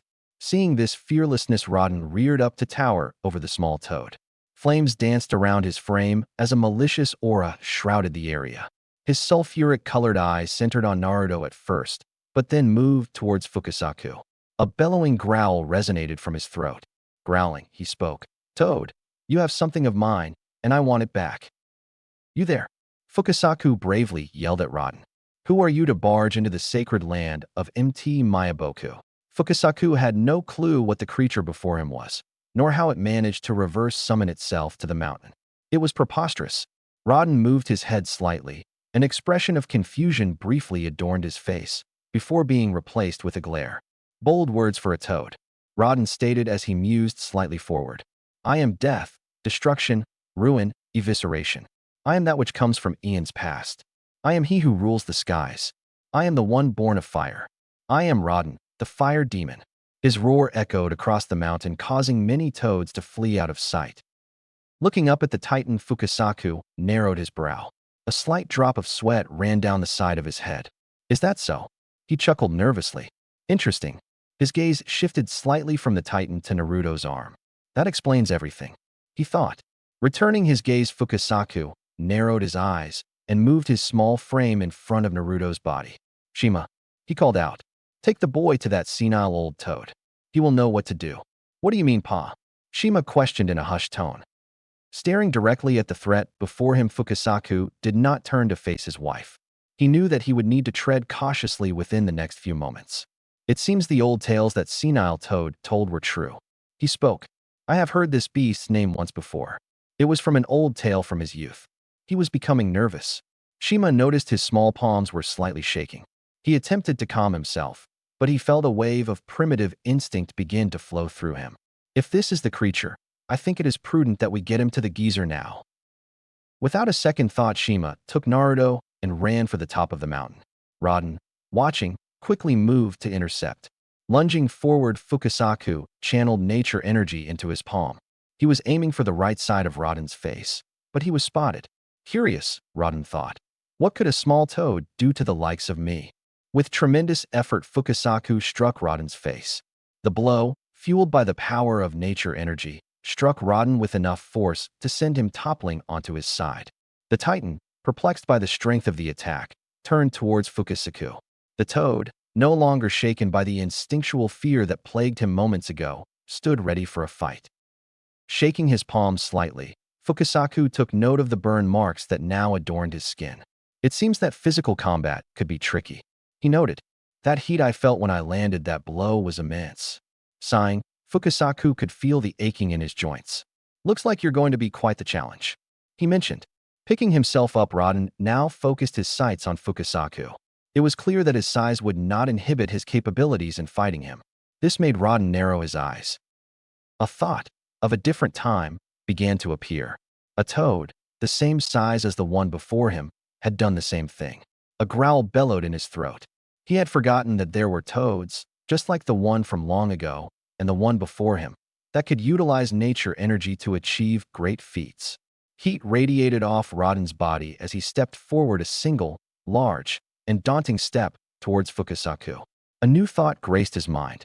Looks as though I have another toad that I need to kill. Fukasaku, cautious, kept his eyes on Rodan. Well, I managed to get his attention, so now I just need to keep it. Evading a strike, Fukasaku moved back for a moment to contemplate. It was obvious that Rodan was able to emit a large amount of heat, so much in fact that plants were igniting into flames. Such power was impressive and certainly gave credence to the title of Fire Demon. Taking the initiative, Fukasaku launched a counterattack. Gathering chakra in his stomach, Fukasaku took in a deep breath before yelling, Sage Art, Great Water, Severing Wave. Spewing forth a highly pressurized stream of water, Fukasaku launched his attack at Rodan. The power of the attack, backed by nature energy, was enough to scrape off some of Rodan's scales. The Titan, in retaliation, charged forth and attempted to swing an ignited wing. Seeing the attack, Fukasaku ceased his attack and leaped away. He had managed to leap away just in time. Rodan's attack was quick. Had Fukasaku delayed his escape, even a moment longer, he would have suffered terribly. A sudden shift in Rodan's body pulled Fukasaku out of his thoughts. The Titan, shifting his body to the left, was attempting to swipe at Fukasaku with his right wing this time. Leaping away, Fukasaku noticed that Rodan was not finished. Following his movements, Rodan continued spinning counterclockwise. Shifting his body along with him, Rodan began to cartwheel towards Fukasaku. Taken back by the suddenness and the athletics of the monster, Fukasaku had little time to react. He could see the heat-winged appendage racing towards him. Unable to move mid-air, Fukasaku focused wind chakra into his limbs. With great vigor, he yelled, Wind style, great breakthrough. The power Fukasaku was able to conjure enabled him to propel himself out of the wing's path. Watching as the Titan completed the cartwheel, Fukasaku was blindsided by a sudden kick from Rodan. The force behind it was powerful, and it sent him flying into several large trees. Landing on his hind legs, Rodan turned and sneered. Fukasaku, picking himself up, noticed the expression. He had to admit he was dealing with a cunning creature. Panting slightly, Fukasaku cringed in pain. Looking down, he saw that he had a gash across the left side of his body. Applying pressure, he turned and saw that Rodan was approaching. Trying to think fast, Fukasaku began to look around his surroundings. They were near the healing pools. He knew that the springs could aid him, but he didn't want to bring Rodan there. Gamaken, along with several other toads, were healing in that direction. Taken out of his thoughts, Fukasaku was sent flying into the air by a quick strike from Rodan. Skidding across the ground, Fukasaku heaved himself to a stop. Coughing, he looked up.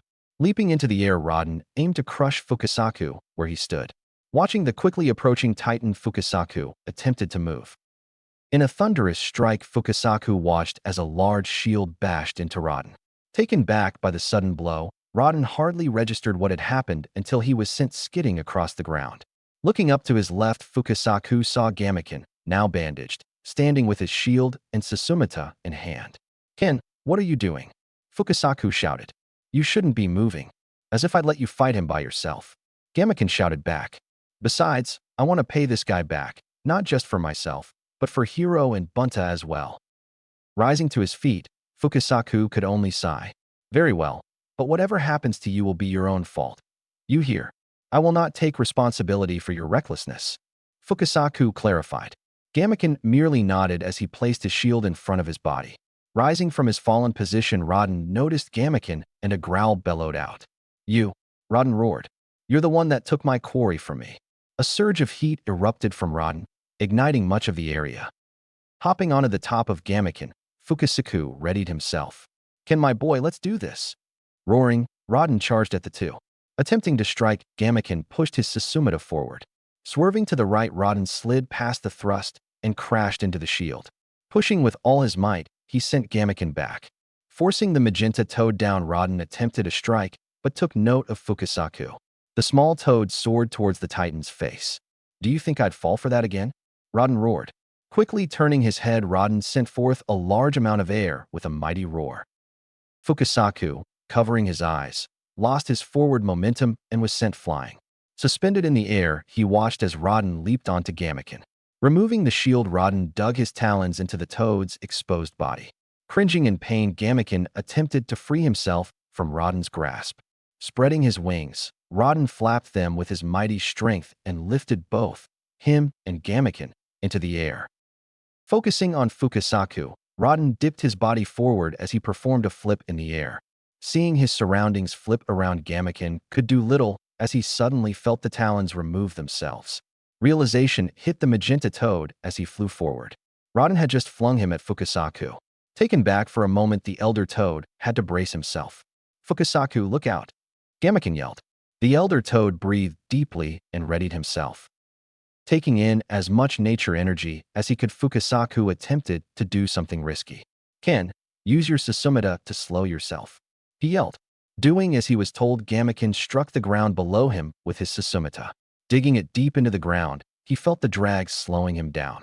Moving quickly, Fukasaku channeled his chakra into his palms. "Wind style, great breakthrough," he exclaimed. Surging forth, he collided into the back of Gamaken. Planting his feet onto the back of the toad, Fukasaku increased the amount of power in his jutsu. The result was Gamaken's approach slowing down quickly. Bending forward, Gamaken brought his torso up and readjusted himself so that he was standing up in the air.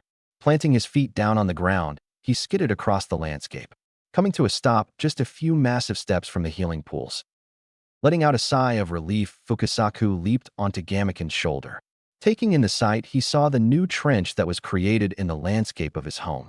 It was hardly the newest addition to the mountain, and the raging fire furthered the damage. Focusing his gaze, he stared at Rodan. "Damn that monster!" He cursed aloud. Looking over Rodan, Fukasaku noticed that the Titan did not seem the least bit tired. "It looks like we're going to need some major help." Growling, Gamaken had to agree. "He hasn't even used his wings," the magenta toad mentioned. "He's not taking us serious." Annoyed, Fukasaku began to evaluate his options. The two were not the only toads on the mountain. He knew that if the entirety of the mountain were willing, then Rodan could be dealt with, hopefully. The problem laid in their hearts. Many had fled from the scene the moment the fight broke out. Perhaps, if I can rally them, then maybe we can do something. He thought. Ken is already injured, and I don't think it would be wise to have him keep fighting. Fukasaku just hoped that Shima could make it to the old geezer at the temple soon. Dashing up to the top of the mountain, Shima hurried to reach the temple. She could hear the combat occurring behind her, but she did not stop. She was carrying Naruto, whose situation was worsening. His panting was becoming heavier every minute. It was clear that much of the problems were not coming from his burns. They were healing on their own. It surprised her how quickly the boy was healing, but she knew who he was. She knew what he kept inside of him. Instead, she took note of the mark on his right arm, how it radiated an eerie red glow, and how it was slowly beginning to spread across his arm. When she first saw it, the mark was only the size of a pear. Now there were lines crawling along his skin, reaching to the tips of his fingers and to the edge of his elbow. Shima was unsure what exactly was causing the mark to spread, but she knew that Gamamaru, the great toad sage, would know, hopefully. Reaching the entrance to the temple, Shima dashed inside with haste. It did not take long before she found the great toad sage atop his seat. The only problem, he was asleep. Taken back, Shima could only stand flabbergasted for a moment. Annoyed by the ignorance, she exclaimed her displeasure. "You senile old toad, why the hell are you asleep at a time like this?" Her voice resonated throughout the chamber. Following, it was a slight groan.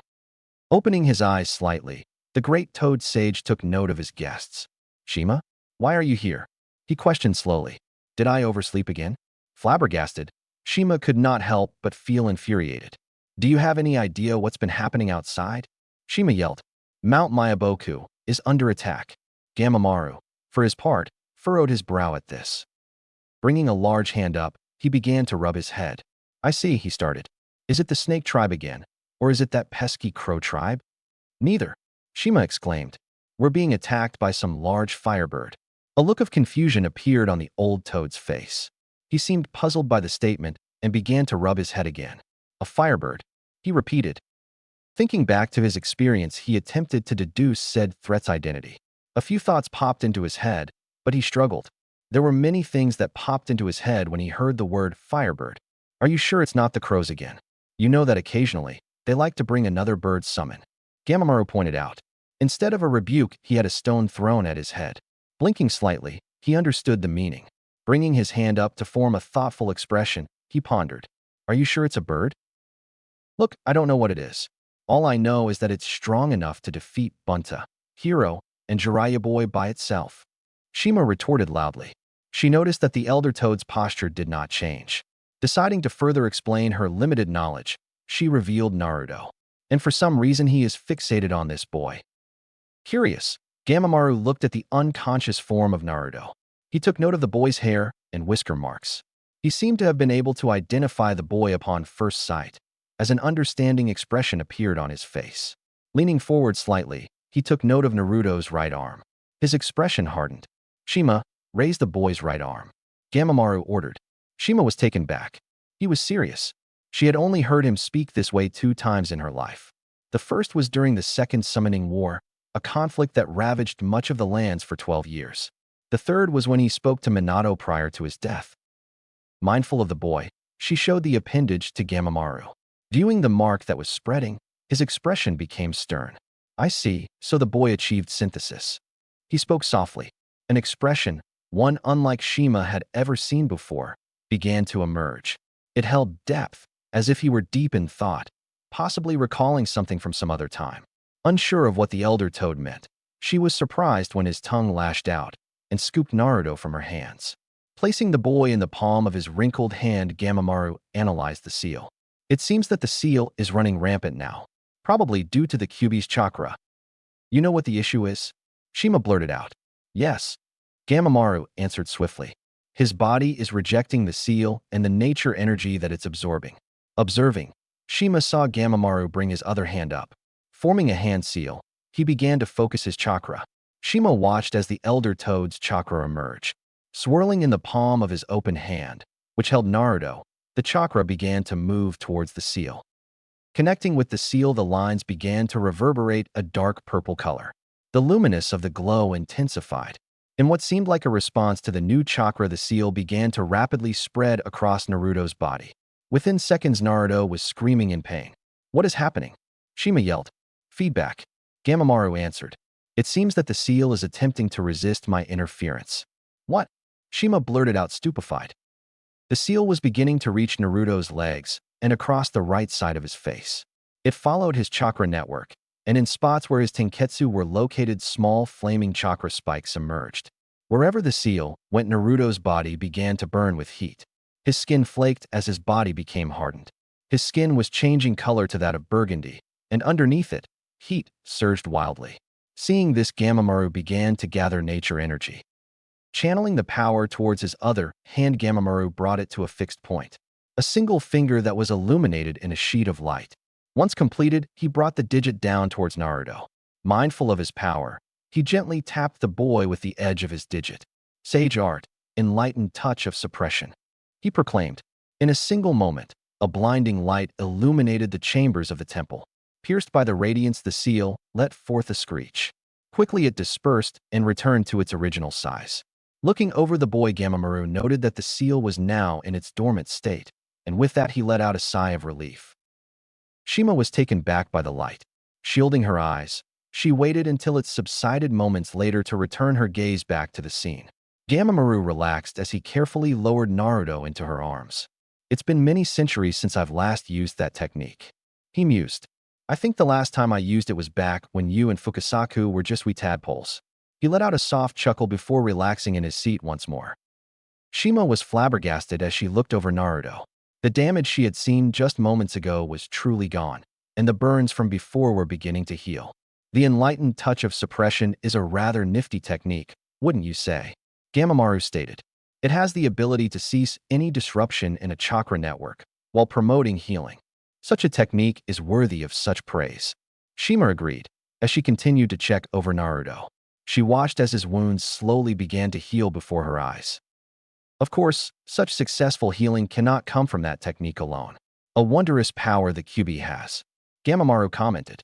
"Such raw power in the hands of a child, yet even it could not best that seal." "Well, it's to be expected." Puzzled by the statement, Shima asked, "Why would the Kyuubi struggle with it?" "Well, that seal was meant for something a little more powerful than a biju," he answered with a chuckle. Shima's sweat dropped at the statement. What could be more powerful than a biju? She questioned aloud. "A titan, of course," Gamamaru answered. Recognition suddenly hit Shima at the sounding of the word.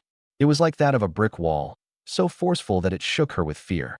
"Considering your description of our attacker, along with the seal on the boy's arm, I'd say it must be Rodan." "You know its name?" Shima stuttered out. "Of course, I helped to make his seal." Confused by his proclamation, it took a moment before she realized what he said. Looking over at Naruto, she began to speak. "You mean?" "Yes, that boy has a Titan command seal." He chuckled. Shima grew concerned as she began to pace in a circle. Gamamaru just remained idle as he watched his student reflect on his words. He noted how she muttered to herself repeatedly, and at some points even let out a slight yell. He could not quite hear what she was saying, but he knew roughly what it was. It did not take much to figure out why she was worked up, or why she was worked up to begin with. He merely left her to her devices as he shifted his gaze over towards Naruto. It had been 13 years since he had last seen Minato. Now the man's son lay before him. He had long thought of that prophecy he foretold long ago. To be honest, he was not sure if it was even accurate to call it a prophecy, but it weighed heavy on his mind. The vision he saw had several parts to it, one of which was the piece he told everyone about. He thought hard as he stared at the unconscious youth. A great change indeed, he thought. His thoughts began to drift as he diverted his eyes upward towards the ceiling. He stared at it for a considerable amount of time, so much in fact that he had failed to realize that Shima had been calling his name. "What is it, Shima?" he asked. "The boy seems to be suffering," she exclaimed. "I thought you said that he was healing." The old toad showed some concern, but for the most part he wore a neutral expression. "There is nothing to fear, Shima," he expressed. "He will be feeling residual pain. It is natural, especially considering his prior condition. These phantom pains will probably keep occurring for about a day, maybe less." Finishing his assessment, Gamamaru watched as Naruto's body relaxed. The pain had subsided, but he was still heaving slightly. "Still, isn't there something that you could do to help him?" she expressed with concern. A soft expression formed on his old face as he looked over Naruto. All things will pass in time, he started. However, if we were to take him to the healing pools, then the pain could be eased. A slight rumble shook the chamber. This caused two of the three to share an understanding look. It would seem that we may need to hold off doing such action until we deal with our guest. Rising from his seated position, Gamamaru, the elder toad sage of MT Mayaboku, adorned a hardened expression. It has been over 1,000 years since I've last met Rodan, Gamamaru stated. A slight grin began to form on his face. It seems just yesterday that I fought him along with the Hagoromo. Lowering his left arm, he rested it just before Shima and Naruto. Understanding his intent, Shima aided Naruto onto the great elder's hand. He then carefully placed them on the top of his head before making his way towards the exit. I will not lie, this is the first time in a long time that my heart has felt such a rush of excitement. Shima was genuinely taken back by this version of Gamamaru. She had always known him to be aloof and jovial. This version, the one, was unlike even the version she remembered from the Second Summoning War. There was a spark of youthful energy in his eyes, a glimmer of passion. There was a fire that sparked a readiness of sorts. The great elder toad sage of Mount Mayaboku was raring for a fight. His steps echoed in the chamber as he made his way outside. A red hue of light cascaded into the chamber, giving it an eerie glow. Shima was wary of what could happen. She stood ready to ensure Naruto's safety. She did not know why Gamamaru had decided to bring them along. But then again, she was not sure if this was even her teacher anymore. Each step he took, she became anxious. She could feel the heat of the air increasing. She had smelled the smoke earlier, but this was the first time in seeing the amount of damage her home had sustained. Once Gamamaru exited the temple, her heart sank. MT Mayaboku, her home, had become an inferno. Down, near the base of the mountain, Rodan was contesting his strength against a heaving Gamaken. The shield that protected him had appeared morphed from the heat. It was no longer circular. Instead, it resembled a misshapen oval.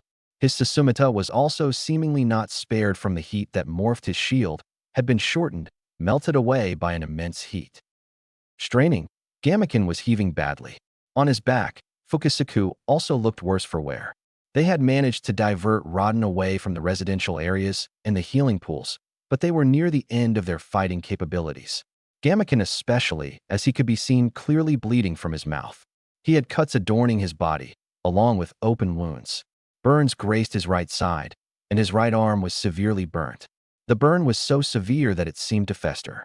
He was struggling to hold his Susumita, but he was a persistent toad. He was still willing to fight even if it meant death. Directly across from the two, Rodan stood, his flames still surging around him. His sulfuric-colored eyes were locked onto the two. Filled a heated desire to kill them, he had grown annoyed at their inability to die. He was even more annoyed that he had lost sight of Naruto.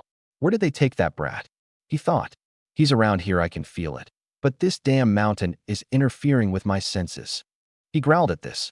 He was certain that had it not been for that factor, he had gone after him immediately after he created his first opportunity. Oh well, he thought. I think I'll enjoy it in the long run after I kill these toads. Moving forward towards the two, Rodan was ready to strike. Eyeing the movement from the top of the mountain, Shima was concerned for her husband's and Gamaken's safety. Gamamaru, on the other hand, brought up his hands to form a hand sign. Time to get his attention, he mused. Gathering his chakra, the elder toad sage released a pulse of chakra. The pulse surged forth at great speeds, reaching the bottom of the mountain, where the three combatants were, in a matter of seconds. Fukusaku and Gamaken were quick to take notice. However, they were not the only ones. Stopping his forward progression, Rodan stood in place. He had felt the pulse. It was a strange feeling, like a wave of nostalgia. It did not take him long before he recognized the source of the chakra. A loud and sinister bellow resonated from his throat. His body stiffened and a ferocious, savage expression came to form on his face. It was terrifying.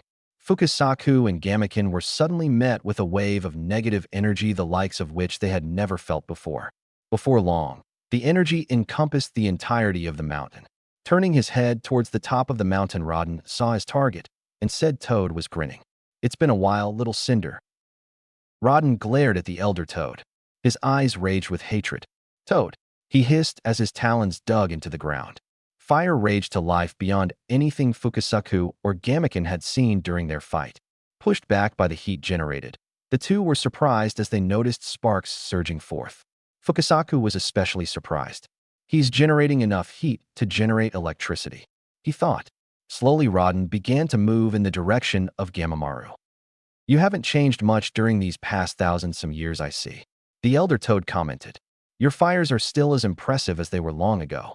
Watching the Titan slowly move up towards the mountain, Gamamaru had a playful thought enter his head. Careful, he warned.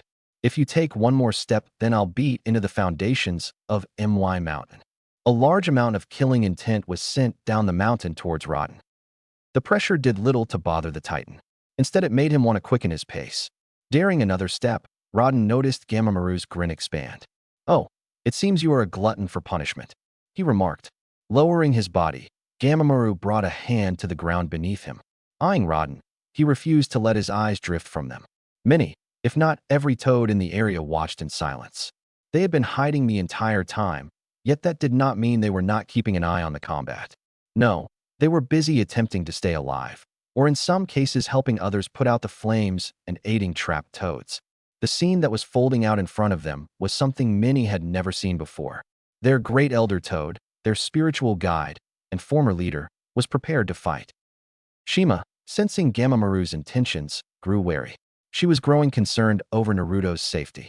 Certainly, she knew that Gamamaru still had some fight in him after all these years, but she was not sure if he could fight Rodan. Something was edging her towards this doubt.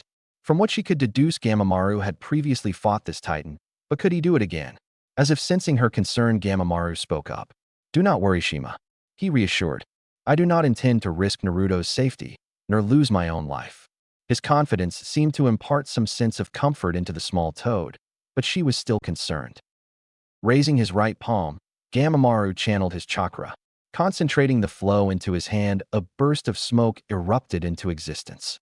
Gripping tightly onto the new object, Gamamaru's smirk grew. Ceasing his progression, Rodan stiffened slightly as his scowl intensified. A sense of familiarity had graced him, and his eyes roared with malice. Oh, you do remember this, don't you? Gamamaru chuckled.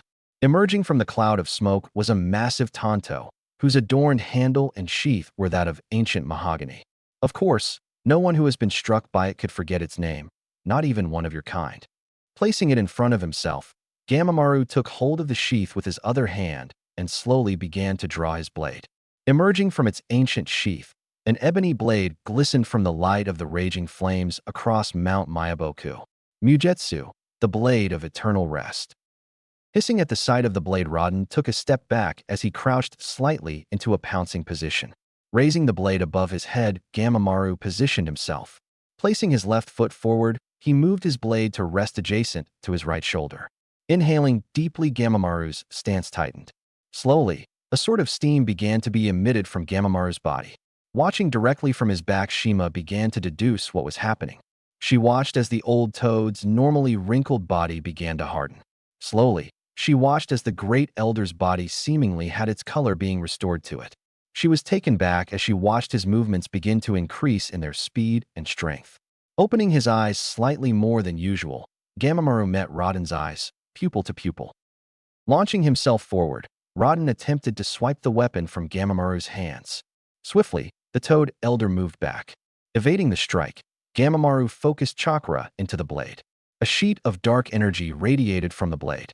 With a single swing, Gamamaru yelled, "Sage art, Twilight's end." Suddenly, Rodan found himself struck by a wave of black energy. Screeching in pain, Rodan was sent back half a mile. Roaring, Rodan thrashed about as a large cut bleed across his torso. 1. Gamamaru thought as he let out a contained breath. Surprised, Shima and Naruto could hardly believe what they had just seen. With a single strike, Rodan had been forced onto his back from this old geezer. Stretching his back, Gamamaru looked onto his foe, watching as the beast thrashed about in pain. That was a decent cut, he thought aloud. Taking his weapon into his free hand, he began to shake his wrist. Although that strike pushed these joints a bit much, the old toad watched as Rodan steadied himself up. A look of rage engulfed him. It seems that attack wasn't enough. Deciding to take the first move, Gamamaru leaped forward quickly. Taken back by the sudden burst of speed, Shima gripped Naruto with her tongue as she held on to Gamamaru's back. She, along with everyone else on Mount Myaboku, watched as the famed geezer of the mountain dashed at Rodan. Swinging vertically, Gamamaru aimed for Rodan's left shoulder. Leaping back, Rodan managed to avoid the swing. Watching the retreating form of Rodan, Gamamaru stomped his left foot down into the ground. "Where do you think you're going?" the elder yelled as he tightened his muscles. 2. With sheer force, he launched another wave of black energy that raced towards Rodan. Seeing the attack, Rodan maneuvered himself to avoid the wave. Continuing this, he moved to attack. Moving faster, Gamamaru swung his blade once more, aiming this time to deliver a horizontal strike across Rodan's torso. Flapping his wings, Rodan rose into the air, evading the attack. Increasing the further strain on his body, the old toad eyed Rodan with precision. Continuing the movement of his blade, Gamamaru spun a full 360 degrees. Shifting his body during that movement, he tilted towards his right. Rodan, watching, recognized what the toad was about to do. Attempting to move out of the way quickly, he began to flap his wings, almost frantically. Completing his circular motion, Gamamaru tightened all the muscles. Locking onto Rodan, Gamamaru surged forth into the air. Gamamaru rocketed into the sky, creating a sonic boom. He channeled his chakra into his tanto, causing black energy to bleed from it and create a veil of energy. Surging forth, he found himself colliding with Rodan, and, upon doing so, an explosion of black energy erupted. Rodan roared in pain as he felt the energy of the weapon tear apart his scales. It was a sharp pain as the blade embedded itself into his torso. Unable to stay in the air, Rodan began to fall towards the earth. Letting out a contained breath, Gamamaru spoke, haggardly. 3. All of Mount Mayaboku watched as Rodan fell to earth. Like a fireball from the heavens, Rodan collided into the mountain, creating a large tremor and igniting the land in flames. Having seen the whole scene play out, everyone was surprised by their great elder. Landing not too far from Rodan, Gamamaru smirked as he watched Rodan struggle to get up. He did cringe slightly, though, as he looked over at his right palm. It was sore and slightly burnt. "That took a bit more out of me than I thought," he reflected. "Had this been a few decades ago, I probably could have unleashed Mugetsu's full power." Looking over at Rodan, Gamamaru noted how the Titan had landed on his back, but the main source of his struggle was the fresh wound on his chest. Making his way over towards the fallen Titan, Gamamaru eyed the massive bird of prey cautiously. "You damn toad!" Rodan thrashed about as he attempted to lift himself up from the ground. His body stung as he looked down at his chest. Series of red glowing symbols lined its surface and were slowly spreading across his torso. Roaring in anger, he continued to thrash. "Do you think the seal will hold me? I will break it and tear you to pieces." Gamamaru just snorted as he continued his advance. "You said that the last time we fought," he pointed out. "I do believe that in time you could break that seal. However, I will not allow that." Extending his tongue, Gamamaru took hold of Naruto and Shima, bringing them down onto a free palm, and retracted his tongue. Seeing Naruto, Rodan began to roar in defiance. This resulted in a swift jab from Gamamaru. Silencing the Titan briefly, the elder toad took a moment to glance over at his charge. The boy was still resting. However, he took note of the pained expression that was evident on his face. Looking over at his right arm, he saw that the mark was acting up once again. Glancing back towards Rodan, he noticed that the Titan seemed to be resisting the seal. "I see," Gamamaru said aloud. Looking slightly up towards the top of his head, and addressed his student. "Shima, take him to the healing pools and let him soak until the pain disappears. When that is accomplished, you must bring him back immediately." Nodding in understanding, she took a hold of Naruto. "All right, now, we're going to take you to a place to make the pain go away," she said in a comforting tone. Making sure not to cause him any more pain, Shima was surprised when Naruto began to scream. Loosening her grip, she watched as the seal began to illuminate red once more. Noticing this, Gamamaru's attention was shifted back to the Titan. Rising, Rodan's body began to glow red as he brought himself up onto his feet. Reacting quickly, Gamamaru raised his blade just as a beam of energy was launched at him. Channeling his chakra into the blade, he attempted to shield Shima, Naruto, and himself from the beam. Struggling to maintain his defense stance, he found himself succumbing to burns across his body. Gritting his gums, he dug into the mountain and took a deep breath. Narrowing his eyes, he yelled, "Sage Art, Midnight's Thrust." Upon command, the blade roared as it became pure black energy. Swinging with all his might, Gamamaru lunged the blade forward. Erupting from the guard of the Tanto, the blade surged forth, splitting the attack in two. Shima could barely hold on as the gusts formed from the blast were ravaging her. Holding onto both Gamamaru and Naruto, she struggled to keep her grip. Watching, she widened her eyes just as Gamamaru did. Charging through Gamamaru's attack, Rodan slammed into the Elder Toad. The impact sent Shima and Naruto flying into the air. Noticing this, Rodan shifted his body immediately. Attempting to capitalize on the opportunity, Rodan scrambled to climb over Gamamaru and snatch Naruto. Lashing her tongue out, Shima managed to grab the boy. Thinking quickly, she pulled him out of the way of Rodan's maw. However, the Titan was still fixated on getting them. Pushing forward, Rodan soon found himself getting dragged from behind. Stumbling slightly, he turned to see Gamamaru pulling him by his left leg. "We're not finished yet," Gamamaru growled. Pulling with all his might, the Elder Toad threw the Titan over his should onto the ground away from Shima and Naruto. Landing on his back, Rodan felt some of the wind knocked out of him for a moment. Gritting, he leaped up from the ground and found that Gamamaru was now blocking his path. "Shima," Gamamaru yelled, "take the boy to the pools. I'll hold him off so you can make it." Nodding, Shima shifted her body in the air. Still holding onto Naruto, she readied herself to leap away once she made it back on the ground. It took only a couple moments, but she managed to get away just as Rodan was attempting to leap over Gamamaru towards them. Pushing Rodan back again, Gamamaru took notice of the wound on Rodan's chest. It was healing quickly right before his eyes. Taking a better look, he noticed that the red markings of the sealing jutsu he placed on the Titan was also being suppressed by a strange red energy. Confused by this, a sudden thought came to mind. Shifting his gaze slightly towards Naruto's direction, Gamamaru determined what had happened. A battle of wills, he thought. If I recall correctly, Hagoromo stated that some seals can work both ways. Turning back to face the Titan, he spoke, siphoning off the Kyuubi's chakra from the seal. "How unorthodox of you, Rodan." The Titan merely sneered. Looking down at his chest, Rodan once more attempted to remove the seal, but it was to no avail. Annoyed, he decided to ignore it and began to make his way forward. "Forcing me to use such filthy chakra? I will kill you today," he roared at Gamamaru. Building up heat once more, Rodan released another beam of superheated energy towards Gamamaru. Leaping away, the Elder Toad watched as the beam collided with the landscape, causing it to erupt into hellfire. Seeing Gamamaru evade, Rodan moved his head and body to follow the Elder Toad. It was a quick and jerky motion that saw the beam continue its destruction across its path. Eventually, the beam would end after 10 seconds. Having not hit his target, Rodan growled in annoyance. Landing with a thud, Gamamaru panted heavily. Lifting his head up, he looked around his home. The once beautiful Mount Myaboku had become a hellfire. He could sense all his fellow toads scrambling about, the terror that radiated from them, the numerous screaming out their pains. His heart became heavy, but he steeled himself as he faced the beast in front of him. The fire demon had become serious. The fact that he is using his uranium heat beam means he's fully committed, he thought. Noticing Gamamaru's determination, Rodan grew even more annoyed. Having little patience left for the old toad, Rodan roared before pouncing into the air. Watching, Gamamaru attempted to leap away but found himself being grabbed by Rodan. Digging his talons deep into the old toad's body, Rodan lifted the elder into the air before shoving him into the ground.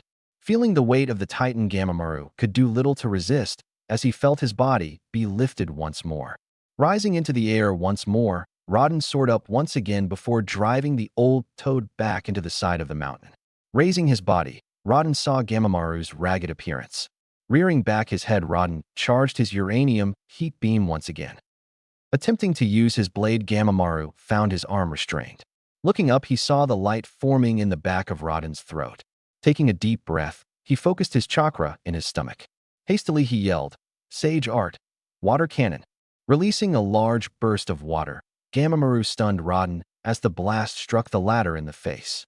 The Titan, reeling back from the suddenness of the attack, began to shake his head as steam radiated off his body. Attempting to free himself at that moment, Gamamaru began to struggle in Rodan's grasp. Just as he felt Rodan's grip loosen, he tightened it. Cringing from the pain, Gamamaru looked up at the Titan. Lowering his head to stare at Gamamaru, Rodan let out a deep bellow. "Oh, how I have been waiting for this day, Toad," he roared. "Forced into a deep slumber by you and that bastard sage. Locked away from the world that rightfully belonged to my kind. In our place, humans of all things now dominated." He growled as he sank his talons into Gamamaru's flesh. "Your kind started the conflict," Gamamaru countered. "Humanity, They are the children of Gaia. Do you not recall this? It was your kind that protected them, along with the rest of the world. He would have continued, but a searing pain stopped him. A malicious aura fell upon the elder as he was slowly being cooked alive. Humanity damned itself the moment it embraced that parasite's power. Rodan hissed. They lost the right to be Gaia's children. Forcing Gamamaru further into the surface of the mountain, Rodan sneered. Ironic, you said that you would beat me into the foundation of your mountain. Raising his wings, Rodan once again lifted himself and Gamamaru up into the air. Then how about I give you the same courtesy? He yelled before slamming the toad back into the mountain. He was prepared to keep attacking the old toad, who croaked out in pain, but he stopped when a sudden splash of water that struck Rodan's back. Ceasing his prior action, Rodan turned to face the culprit. Standing alone, in the middle of an inferno, stood a small toad. He was shaking with fear, yet Rodan could tell that he was also determined. You, he stuttered out. You leave our elder alone. Viewing this shaking toad, Rodan bellowed out in laughter. You, a mere toad, dare to order me? The thought amused him tremendously. Releasing Gamamaru for a moment, Rodan repositioned himself to face the small toad. Keeping his feet on the elder, he looked down with amusement. What makes you think that you can force me? He cackled as he lowered his head. Within seconds, another splash of water, followed by bits of earth, pelted the side of Rodan's head. Turning to the source, 3 more small toads emerged shaking. Let him go, one of them yelled. Slowly, more and more toads began to gather. Toads of various sizes and conditions emerged from the flames. Some were covered in burns, some even missing limbs. Even severely injured toads emerged with red bandages covering their wounds. What is this? Rodan laughed. A bunch of trash gathering together in one place. Do you have a death wish? Looking around, Rodan noticed that each one, though shaken, were not deterred. The populace of Mount Mayaboku, the young, the old, the sick, and the wounded stood as one. Even Fukasaku and Gamaken had joined them. You damn bastard, came a gruff voice. You don't even know who you're dealing with. Turning to the source, a bandaged Gamabunta had arrived, and alongside him stood Gamahiro. We're the toads of Mount Mayaboku, and we're the only ones allowed to mess with that geezer. A roar erupted from the gathered toads. A roar of anger, determination, and unity. Together they steeled themselves. Everywhere he looked, Rodan found himself meeting the gaze of a toad that was not afraid to die. The single body of Mount Mayaboku was ready for a fight, and following a single yell, they advanced. Charging forward, all of Mount Mayaboku rushed towards Rodan. Rodan, taken aback by the sudden boldness of the toads, charged his uranium heat beam. Seeing how the toads charged at him, he unleashed the beam in a horizontal arc, striking at the first wave of toads. Many of them, seeing this, leaped into the air to avoid it, but there were those who could not make it in time. To counter the blast, many toads had taken to launching ninjutsu at Rodan's face. The volley of attacks clouded Rodan's sights. Unable to view his targets, Rodan continued to fire his attack with various sweeping motions. Following a few seconds, Rodan found himself being struck by several large masses. His vision becoming clear, he saw his attackers slamming their bodies against his. The various large toads of Mount Mayaboku had begun a coordinated attack. Igniting his body, Rodan attempted to force them off him. This did little to sway them as they ignored the searing pain. They assaulted the beast with various physical attacks, striking with any weapon some might have, or even their own fists. They attacked every section of Rodan they could hit. Charging his uranium heat beam, Rodan attempted to fire it at point-blank range at the large toads. However, one of the toads, Gamahiro, had struck Rodan's head. Grasping it in his hand, he forced the Titan's head to face an upward direction, sparing his kin of being hit by the beam. Ceasing his attempted attack, Rodan struggled to shake the large toads off him. In a group effort, the large toads forced Rodan off their great elder and pinned him down onto the side of the mountain. Some large toads took that moment to retrieve their great elder and move out of harm's way. You reckless fools, what the hell are you doing? Gamamaru yelled out. Shut it, you old coot, came a familiar voice. Turning to his left, Gamamaru saw Fukasaku approach him with Gamaken, Gamabunta, and Gamahiro. They were all pretty battered themselves. However, they seemed to be raring to go. If you think that we're just going to let you kill over without our consent, then you've gone senile. Eyeing his disciple, the elder toad groaned as he made it back onto his feet. I don't recall needing your permission to die, he jokingly mocked. It almost sounds like you care about me. Feeling irked, Fukasaku threw a stone at the elder's head. It did little to nothing due to his size, but Gamamaru found it entertaining. Now look here, I have no intention of letting you die yet. We still need your advice, especially since a titan has gotten loose. Fukasaku commented. So, until this is all over, you are not allowed to die. Bursting with laughter, Gamamaru looked at Fukasaku. He was indeed serious about his statement. Chuckling, Gamamaru turned towards the toads that wished to aid in the fight. Well, if you're all a suicidal bunch, then why I should stop you? He exclaimed. After all, we're the toads of MT Mayaboku, and our #1 mantra is kicking whoever ass breaks into our home. Numerous toads yelled in agreement. Raising Mugetsu towards Rodan, he yelled, how many of you are willing to die for your home? The result was unanimous as roar from the toads. Preparing himself, Gamamaru suddenly noticed Gamabunta approach him. What is it, Bunta? You're not scared, are ya? He teased. Looking directly at his elder, Gamabunta snorted. Hardly. I just thought you'd like this back. Gamamaru watched as Gamabunta handed him his Kizaru pipe. It's only fitting that the chief toad of MT Mayaboku goes into battle with his pipe. Smirking, Gamamaru graciously took the pipe from his successor. Placing it in his mouth, he breathed in the smoke of the tobacco, which relaxed his nerves. All right then, he yelled. Let's give this titan a reason to regret coming here. Meanwhile, at the healing pools, Shima had just arrived with Naruto. He was still in pain, yet it seemed to have lessened. Hurriedly, Shima aided Naruto into one of the smaller pools in the area. Fearful of the effects of exposure to the nature energy of Mount Mayaboku, she attentively watched over Naruto to ensure that he would not suffer any side effects. Moments passed, and Shima could hear the fighting in the distance. Deep in thought, she nearly jumped when a voice suddenly spoke up behind her. Turning around quickly, she saw none other than Jiraiya standing behind her. Ma, what the hell is going on? He blurted. It took her a moment, but she recalled that Jiraiya had been unconscious last time she saw him. Looking at him, now she saw the bandages that covered his body. His right arm was completely bandaged, along with the right side of his body. Jiraiya boy, you've missed everything. She yelled at the man. There's a battle happening right now, and everyone is trying to stop that monster. Jiraiya was surprised at first, but then he began to curse. Damn it all, I knew that I shouldn't have attempted it. Curious as to what he meant, Shima inquired an explanation. Back at the site where Naruto summoned that thing, Bunta, Hiro and I attempted to stop it by plunging it into a lake. Gritting his teeth, he began to rub his arm slightly. It seemed as though no matter what we did, his flames would just reignite.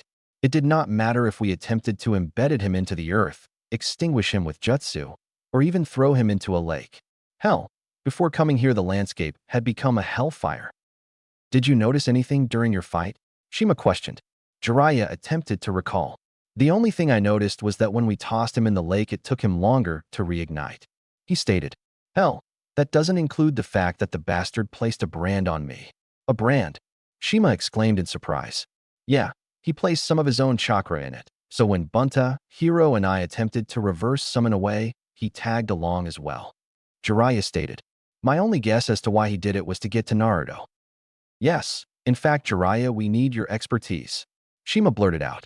The boy, Naruto, he bears a command seal to the beast. This raised many alarms in Jiraiya's head as he entered the small pool to look at the seal. It's on his right arm. Earlier, the darn thing was glowing purple and spreading across his body. Analyzing the seal, Jiraiya paled. Seeing this, Shima spoke up. What is it, Jiraiya boy? This thing, I've heard about it from Minato long ago, but I never expected him to actually master it. Jiraiya mentioned. I remember seeing this exact seal, albeit in a more primitive state long ago. That damn geezer toad never wanted to show me the real mark, but now that I can see it in person, I see why. This thing is feeding off the nature energy around us. A thought came to mind as he continued to analyze. Quickly moving to lift the remains of Naruto's shirt and jacket, Jiraiya let out a sigh of relief. It seems the seal for the QB is safe, but this thing is still dangerous. Did that old geezer say what should be done? Shima shook her head as she motioned towards the fighting. That old fool was attempting to tell me something, but that damn monster launched an attack. He was being attacked relentlessly. She paused as to attend to the boy. Technically, Naruto can stop it. The seal on his arm was designed by the Sage of Six Paths long ago. It can apparently force the beast to stop. Visibly shocked, Jiraiya looked at the appendage. Turning to face the battle in the distance, Jiraiya began to think. If Naruto is able to stop that monster, then we'll need him to wake up. Shima moved to intervene. Jiraiya boy, listen, the old geezer said it would be best that Naruto heals before it is attempted. His burns have caused him great pain. Hell, his body was beginning to turn into charcoal before Gamamaru stopped it. Then all we need to do is buy him some time, Jiraiya stated as he exited the pool. What do you plan on doing? Shima demanded. Ma, do you still have the key? He asked. Shima did not utter a word. Contemplating, she answered, yes. Jiraiya approached her. Kneeling to her, he looked at her with a profoundly serious face. Ma, I know that it is forbidden to do this, but even you have to admit the situation calls for it. He mentioned. Sighing, Shima brought her hands together and summoned a small scroll. It was a dark blue color with a red decorative pattern adorning it. Listen well, Jiraiya. The best thing I can tell you is that after this you and I will have to pay for doing this. She expressed. Maybe we'll get lucky and not have to do anything. He mused. Shima shook her head. Hurry then, Jiraiya. I have to make sure Naruto and the toads here in the healing pools will be okay once he wakes up. Nodding, he began to make his way around the mountain. Turning towards Naruto, Shima began to work on healing his body. She was nervous as she looked around and watched as the number of toads being brought increased. Chapter 4. The Decisive Moment. Everything was strange. There was an unknown component to the darkness that enveloped him. It was warm, but it felt loose and flowing, like water. It was hard to determine what it was that made it strange, partially because he could not open his eyes. It felt as though his body was floating in a strange substance. There was an attempt to move one of his appendages, but it felt stiff and frozen in place. There was another attempt, this time a finger. The little digit, or what felt like a digit, did indeed inch ever slightly in place. A sudden jolt caused the liquid to churn around him.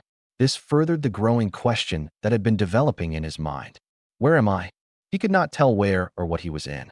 All he could discern was the warmth was comforting. It was encompassing, and he soon found himself drifting away. Boy. A sound. He noted. It was deep and gruff as it reverberated in his mind. The voice sounded familiar, but he did not know why. Who is it? He thought. I know them, but who is it? A sudden jerk of his body forced his thoughts to shift as the warmth began to heat up. What was once soothing had become scalding. It stung as he began to stir to life within his prison. Within moments, it soon felt as if he was being boiled alive, as the heat began to increase. It was hellish. What is happening? He panicked. I don't want to die. There was a tremor, and the voice returned. Boy, how long will you continue to sleep? With a large amount of effort, he attempted to open his eyes. There was great resistance, as his body suffered in the heat. It was a cutting, searing pain. The aching, stinging, tear-jerking pain forced his small, yet primal mind to scream in agony. If you keep this up, you will never leave. The voice warned. His unresponsive body forced him to struggle. Everything was stiff, yet he noticed that some digits were responding. How much longer are you going to stay there? His struggle soon became less resistant. His body was becoming more responsive. Despite his confinement, he soon found the strength he needed. He fought with everything he had. He jerked, spasmed, and tore through the unknown liquid, his small digits cutting through the substance like knives through butter before he discovered a new challenge. Near the edge of the liquid, his small digits encountered a barrier. It was firm, yet malleable. With a slight press, he noted how easily the barrier gave way once he applied enough force. This was the encouragement he needed. He gathered what strength he had and began to push against the barrier with every ounce of strength he could muster. Eventually, he needed to stop and rest for a second. The barrier was indeed challenging despite its deceitful texture. Once again, he moved against it, like an enemy waiting for the challenge. He struck again once, twice, 3 times in quick succession. It was the fight of his life. 4 times, 5 times, 6 times, and his unwavering will rewarded him. A crack, a welcoming sign. Though his sight was still obscured by the unknown liquid, he did not care. He charged at the crack with every inch of his small body. A small, yet mighty roar erupted from his throat as he surged forth, and with a great amount of effort, he breached it at last. A loud cracking sound reverberated across the expanse, as he felt the outside air for what felt like the first time. A small gasp escaped his lungs as he stumbled forth beyond the confinements of his prison. The new land that he encountered was different from the liquid. Instead, it was closer to that of the barrier. It was firm, rough, and pushed back against his small frame. Beyond the ground beneath his feet, a new sensation washed over him as he stumbled into the light. It was cool, yet still warm. The sensation was something that could only be described as a soothing breeze. He struggled for a moment amongst this new experience, as his body attempted to adjust itself to his new surroundings. There was a struggle at first, but within moments he soon found his balance. It was only then, once he had composed his balance and addressed the new sensations, that he realized his eyes were still closed. His first attempt met little success, as they were still attempting to adjust to everything. On the second attempt, everything changed, and for the first time he saw light. His eyes, despite requiring a little more adjusting, felt that they had been awakened from a long slumber. It was a strange, yet welcoming feeling considering his previous situation. Looking around his location, he was able to deduce that his location was a strange one. The landscape was both bright and dark, a stark contrast that baffled him as he denoted a shaded gray like ceiling above him. The sight was strange as he did not know what to expect. There were strange formations that jutted off its surface, along with the variety of colors that reflected off its surface. Redirecting his view, he took notice of the light source, a strange red glowing substance that radiated heat from its texture. Curious as to what the substance was, he attempted to move closer towards it, but he ceased once the ground began to rumble. He was startled. The brief but violent tremor terrified him terribly as he found himself falling on his back, a small squeak escaping his throat as he cried in fear. It wasn't until a large shadow engulfed him that he once again opened his tiny eyes. "Easy, little one," came a soothing, feminine voice. "There is no need to be afraid." Despite his initial fear, something inside of him began to calm him down in response to the voice. He didn't know what it was, but he preferred immensely over the rumbling. Shifting his head towards the large shadow, his eyes widened as the shadow began to retreat, revealing a large bird-like monster. Lowering its head, the monster let out a soothing chirp-like sound that was strangely comforting. Another rumble soon began again, and just as before, the landscape trembled against its might. However, unlike before, the monster leaned closer towards him and kept its head close to him. It was because of this proximity that he was able to determine that the monster before him was female. How he knew that was unknown to him, but it placed a bit of comfort in him that was greatly needed. Due to his fixed attention, he was unable to notice the other occupant of the space. It was not until a large thud landed near the female that he finally took notice. "TSK, fearing a small quake like that. You have much growing, boy," came a stern voice. Touring towards the source of the voice, he soon found the large frame of another large monster. He was considerably large and appeared to be quite strong. Unknowingly, like the female, he was able to deduce that this other monster was a male instinctively. Taking a step back, he quickly noticed that the male was smaller than the female who was providing him shelter. Despite that, he still felt slightly intimidated by him. "It's okay, little one, your father only appears scary," the female gently reassured him. Looking over at the now dubbed father, he could tell that the monster seemed stupefied. "I'm horrifying," he countered. "Why, just the other day I killed an entire megagyrus nest," he boasted while puffing up his red glowing chest. "And today I challenged the king again." The female merely rolled her eyes before asking, "And what happened after you challenged him?" The male grumbled slightly before answering, "The fight never ended." The female raised her head slightly in confusion. Noticing it, he blurted, "Mothra came and forced us to stop. Something about getting too reckless, or whatever." The female shook her head before lowering it back towards the little one. He looked up confused at what they were discussing. "There's no need to worry, little one," she comforted. "Just don't take too much after your father. He isn't the brightest flame." She chuckled. This puzzled him as he stepped forward to get a better assessment. The two, despite a clear difference in size, seemed equal, but as he began to assess this further, a tremor erupted. A violent eruption soon followed as the scene faded into darkness. A loud bellowing erupted across the dark expanse as a light erupted into flames. The world was blackened by the shadow of a fearsome beast. It was towering, fiendish, and disturbing. Its sickly, grotesque, single eye peered across the horizon, scouting all would-be victims of its savagery. Its maw, unhinged and agape, devoured everything, and from its flesh monstrosities were born, many of which were equally horrific. The horde and their progenitor swarmed across the darkened lands in a bloody, ravenous frenzy. All that they enveloped was devoured, and soon they came for him. He attempted to run, but his small frame could do little to assist him. They were swarming closer with each second. A loud bellowing from the progenitor signaled a violent surge as it swung one of its mighty tails across world. The violent tempest that followed tore apart the land and sea, and he was unable to brace himself. His small frame, helpless amongst the torrent of wind and violence, could do little in the face of raw power. It was horrifying. He had no control over anything. When he attempted to move, he fell. Each time he tried to stand, he was flung amongst the wind. Before long, the horde had reached him. It surrounded him and engulfed him. It spewed and spat at him its vile and grotesque violence before finally placing him before the beast. The mad god, towering beyond the clouds, looked down upon him with indifference. He was nothing to it. The monster took hold of him as it brought him towards its devouring maw. He screamed as death itself greeted him. Fear illuminated from every inch of his being, and as he cried for salvation, for his parents, for anyone or thing to save him, a bright light erupted across the void. The mad god screamed in pain as its grip was relented. Falling towards the ground, he was instead grabbed by a strange new beast. It was also towering, but this one was different. This one was angry, but not at him, but at the mad god. The beast of darkness screamed in agony as it rose to challenge the new threat. The titan stood defiant, and behind it stood an army of fellow beasts, all of whom stood ready for a fight.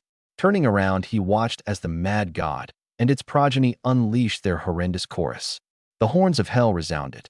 The new titan met the challenge head-on as its radiant blue hue ignited a war cry from the other titans. A roar of unity erupted that fought back the chorus of destruction.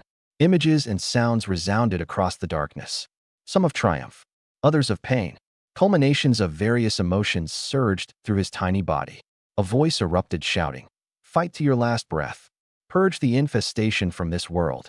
A clash between the titan and the mad god collided into existence as a world of death and decay manifested. Everything began to blur as scenes bleed together. Tiny figures, humans, worshipping them, stealing from the great tree, and singing the death song of three storms. What was once a scene of titan triumph and despair became a scene of a small, clawed wing reaching out towards a dying mother as a three-headed storm raged above.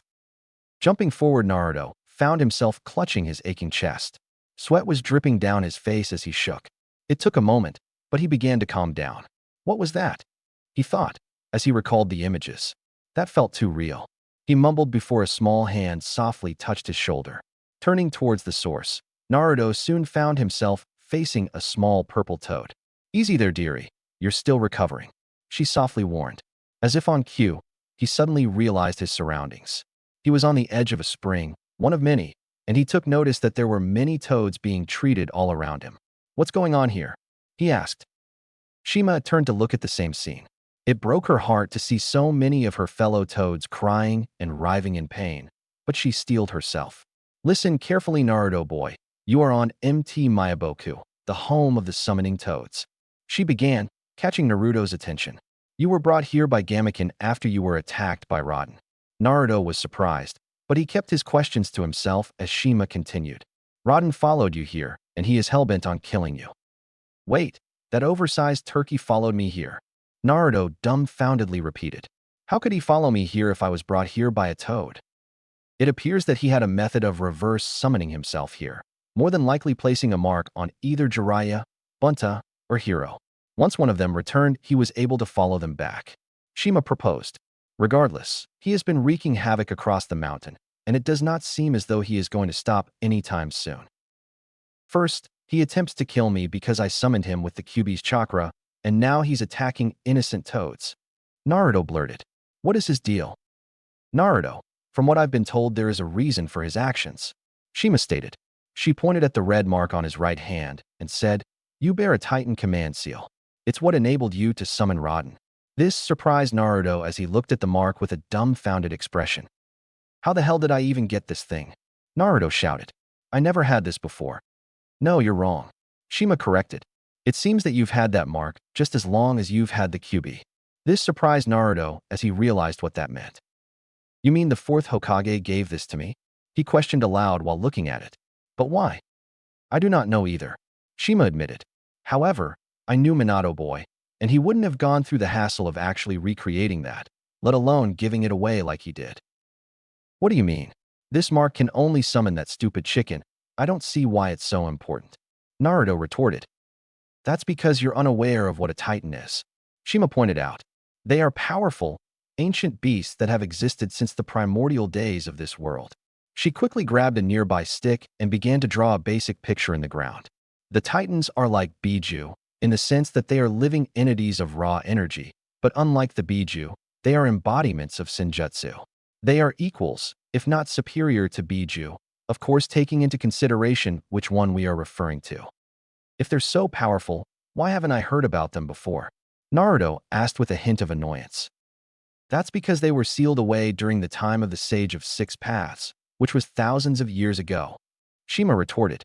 Additionally, we summons refuse to ever share mention of their kind in fear of something like today coming to pass. Naruto reflected on those words. There was just so much being thrown at him. He groaned aloud as he shook his hands and hair. This is stupid. How much more screwed up is my life going to get? He yelled. First, the fox, and now an overgrown flaming chicken. Shima empathized with Naruto. She understood the burden that was placed onto him regarding the Kyuubi not long after it happened. Hopping over towards his right side, Shima began to check on his right arm. Listen, Naruto, unlike the fox, you have an option to stop Rodan, she mentioned. What do you mean? Naruto asked. The seal. It has another feature that may change everything, she stated as she pointed towards the seal again. That seal has created a connection between you and Rodan. With that connection comes the ability to restrain him. I can restrain him, Naruto repeated, as he was dumbfounded at such a concept. I don't know how, but it is a powerful seal that has been used for thousands of years to restrain titans. Shima elaborated. Though each one is unique, they are powerful enough to rival the sealing jutsu used on Biju, although with some added features that aid the user. Is there someone here who can tell me how to use it? Naruto asked eagerly. Yes, however, he is currently fighting Rodan right now. Shima answered. The Elder Toad Sage of MT Miyaboku, Gamamaru, is knowledgeable about the subject, but he cannot help us. Then what if we go to him? Naruto questioned. If he's busy fighting the turkey, then we go to him. This resulted in a slight smack across the head. Are you an idiot? Shima yelled. Besides being suicidal, it would be impossible at the moment, Shima countered. Additionally, you're still recovering from a near-death experience. What are you talking about? I feel fine, Naruto retorted as he attempted to stand up. In an instant, he was on his back. His body ached under its own weight, and the pain in his chest returned. This is what I'm talking about. Your body hasn't fully recovered, Shima scolded. The only reason you could even sit up is due to that fox in your belly and the healing pool. Naruto eyed his body as he noticed faint red lines tracing over it. Looking towards the source on his arm, Naruto cringed in pain as he noticed the mark glowing crimson red. He clutched it as the pain intensified. Shima, sighing, moved Naruto back into the healing pool and began to apply healing chakra. Listen, Naruto boy, there is a reason why you need to wait. That seal nearly killed you, she explained. I can understand your eagerness, but there are times when you need to be patient. Jiraiya boy seems to have a plan, though I question it. It may well be our best option. Forgive me if I don't feel inclined to trust whatever it is the pervy sage is planning, Naruto expressed. The last time he planned something, that stupid chicken appeared. Well, that makes two of us, Naruto boy. Shima agreed as she began to motion more water onto Naruto's body, subduing the effects of the seal. By the way, I never got your name, Naruto pointed out. This made Shima slightly blush from embarrassment as she introduced herself to him. My name is Shima, and it's a pleasure to meet you, Naruto. Elsewhere, near the base of the mountain, Jiraiya raced towards his destination. He was nervous, anxious even, yet he was prepared to go along with his crazy idea. I'm fairly sure he won't mind me doing this, at least I hope, he thought to himself. Within a few moments, he soon landed in front of a large door that stood as the entrance to the heart of the mountain. Standing before it were 4 toadstone statues that rivaled Gamabunta in size, each one with a hand pressed against the massive entrance.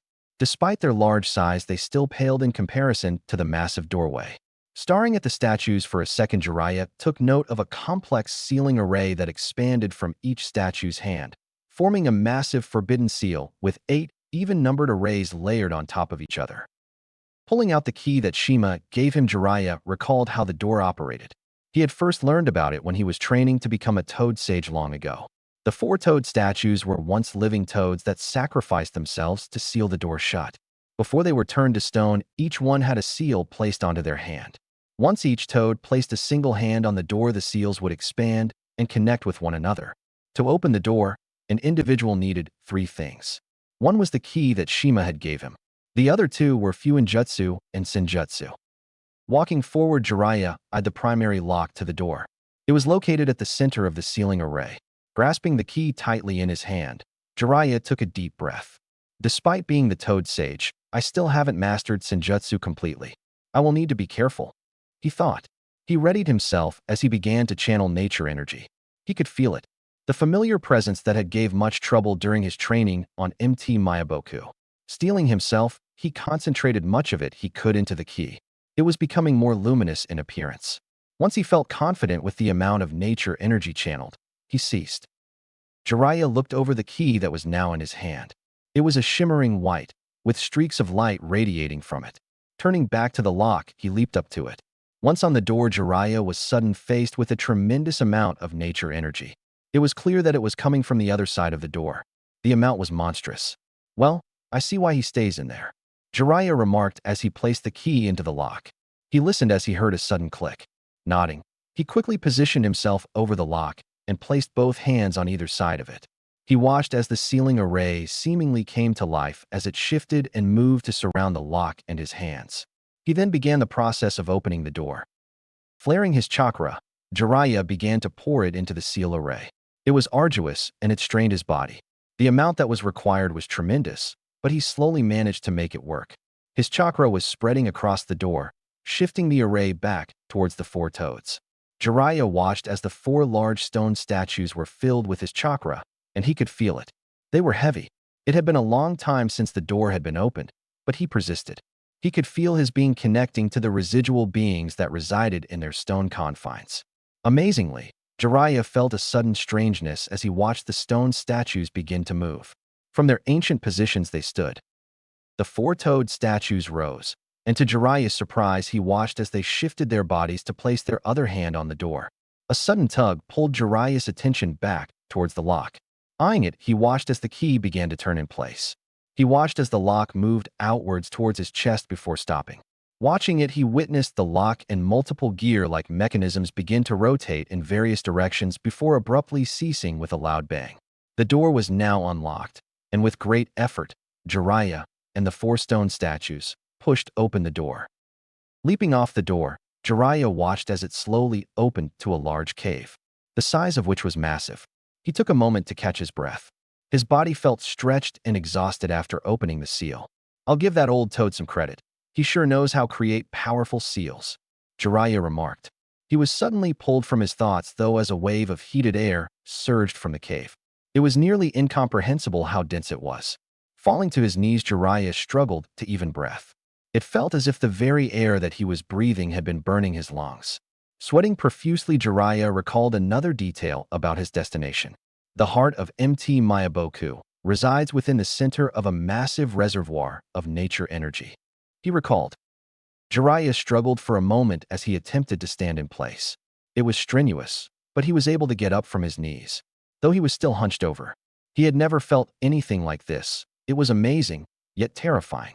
He attempted to take a step forward, but when he did, he could feel his skin begin to burn and his bones quake.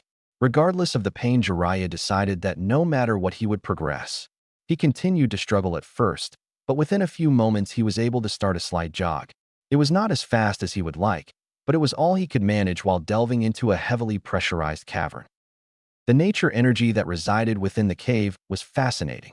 He watched it materialize into visible substance and dance around like fire.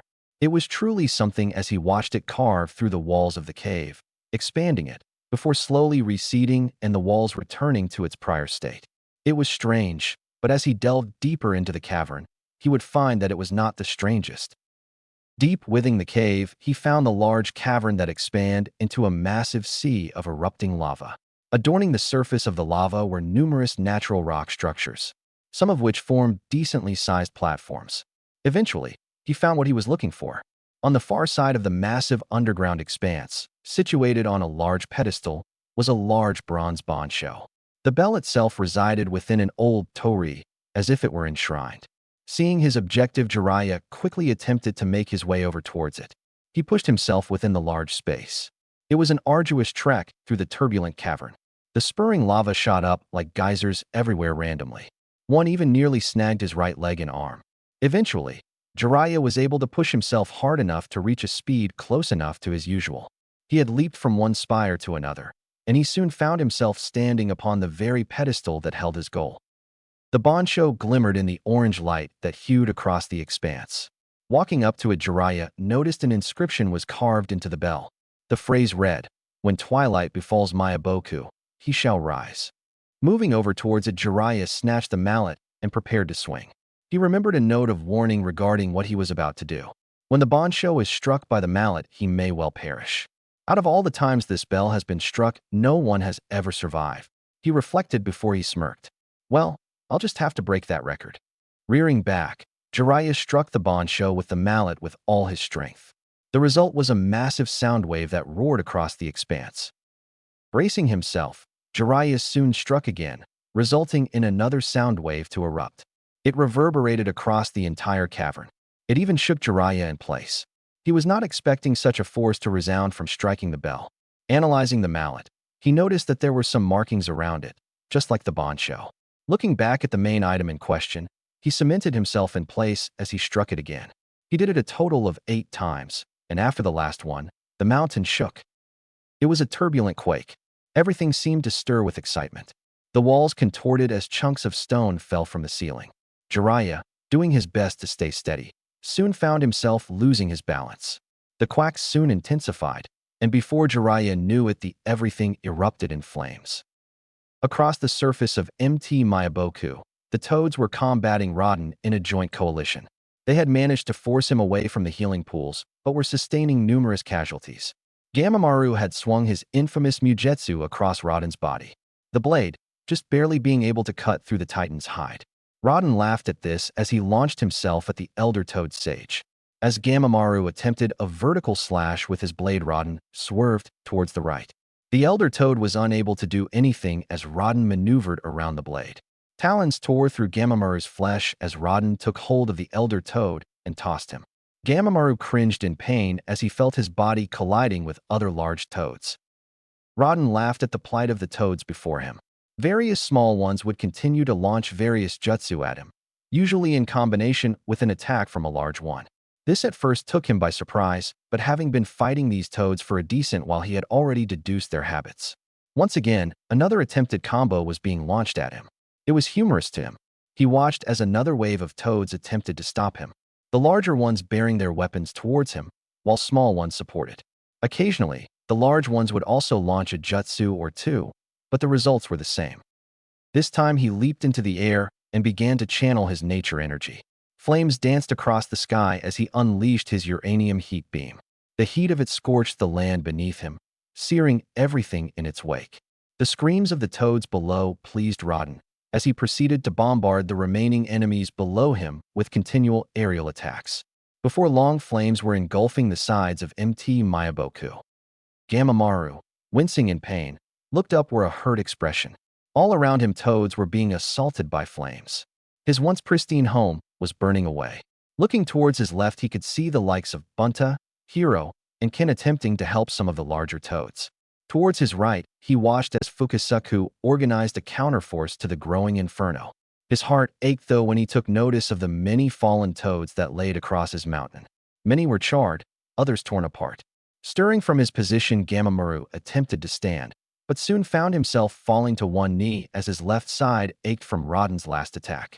Turning towards an elevated position 2 miles away from him, he watched as Rodan landed and faced him. "It brings great joy to my heart to see your kind burn, Toad." Rodan cackled. Gamamaru once more attempted to stand, but soon found himself stumbling again. "Look how old you've gotten." The once infamous chief, Toad Gamamaru, is nothing more than a decaying sack of flesh on the verge of expiring. "How sad," he mocked. "Your kind was blessed with the benefits of nigh immortality." Gamamaru countered. "It was inevitable time would catch up to me, but how I regret crossing paths with you near my twilight.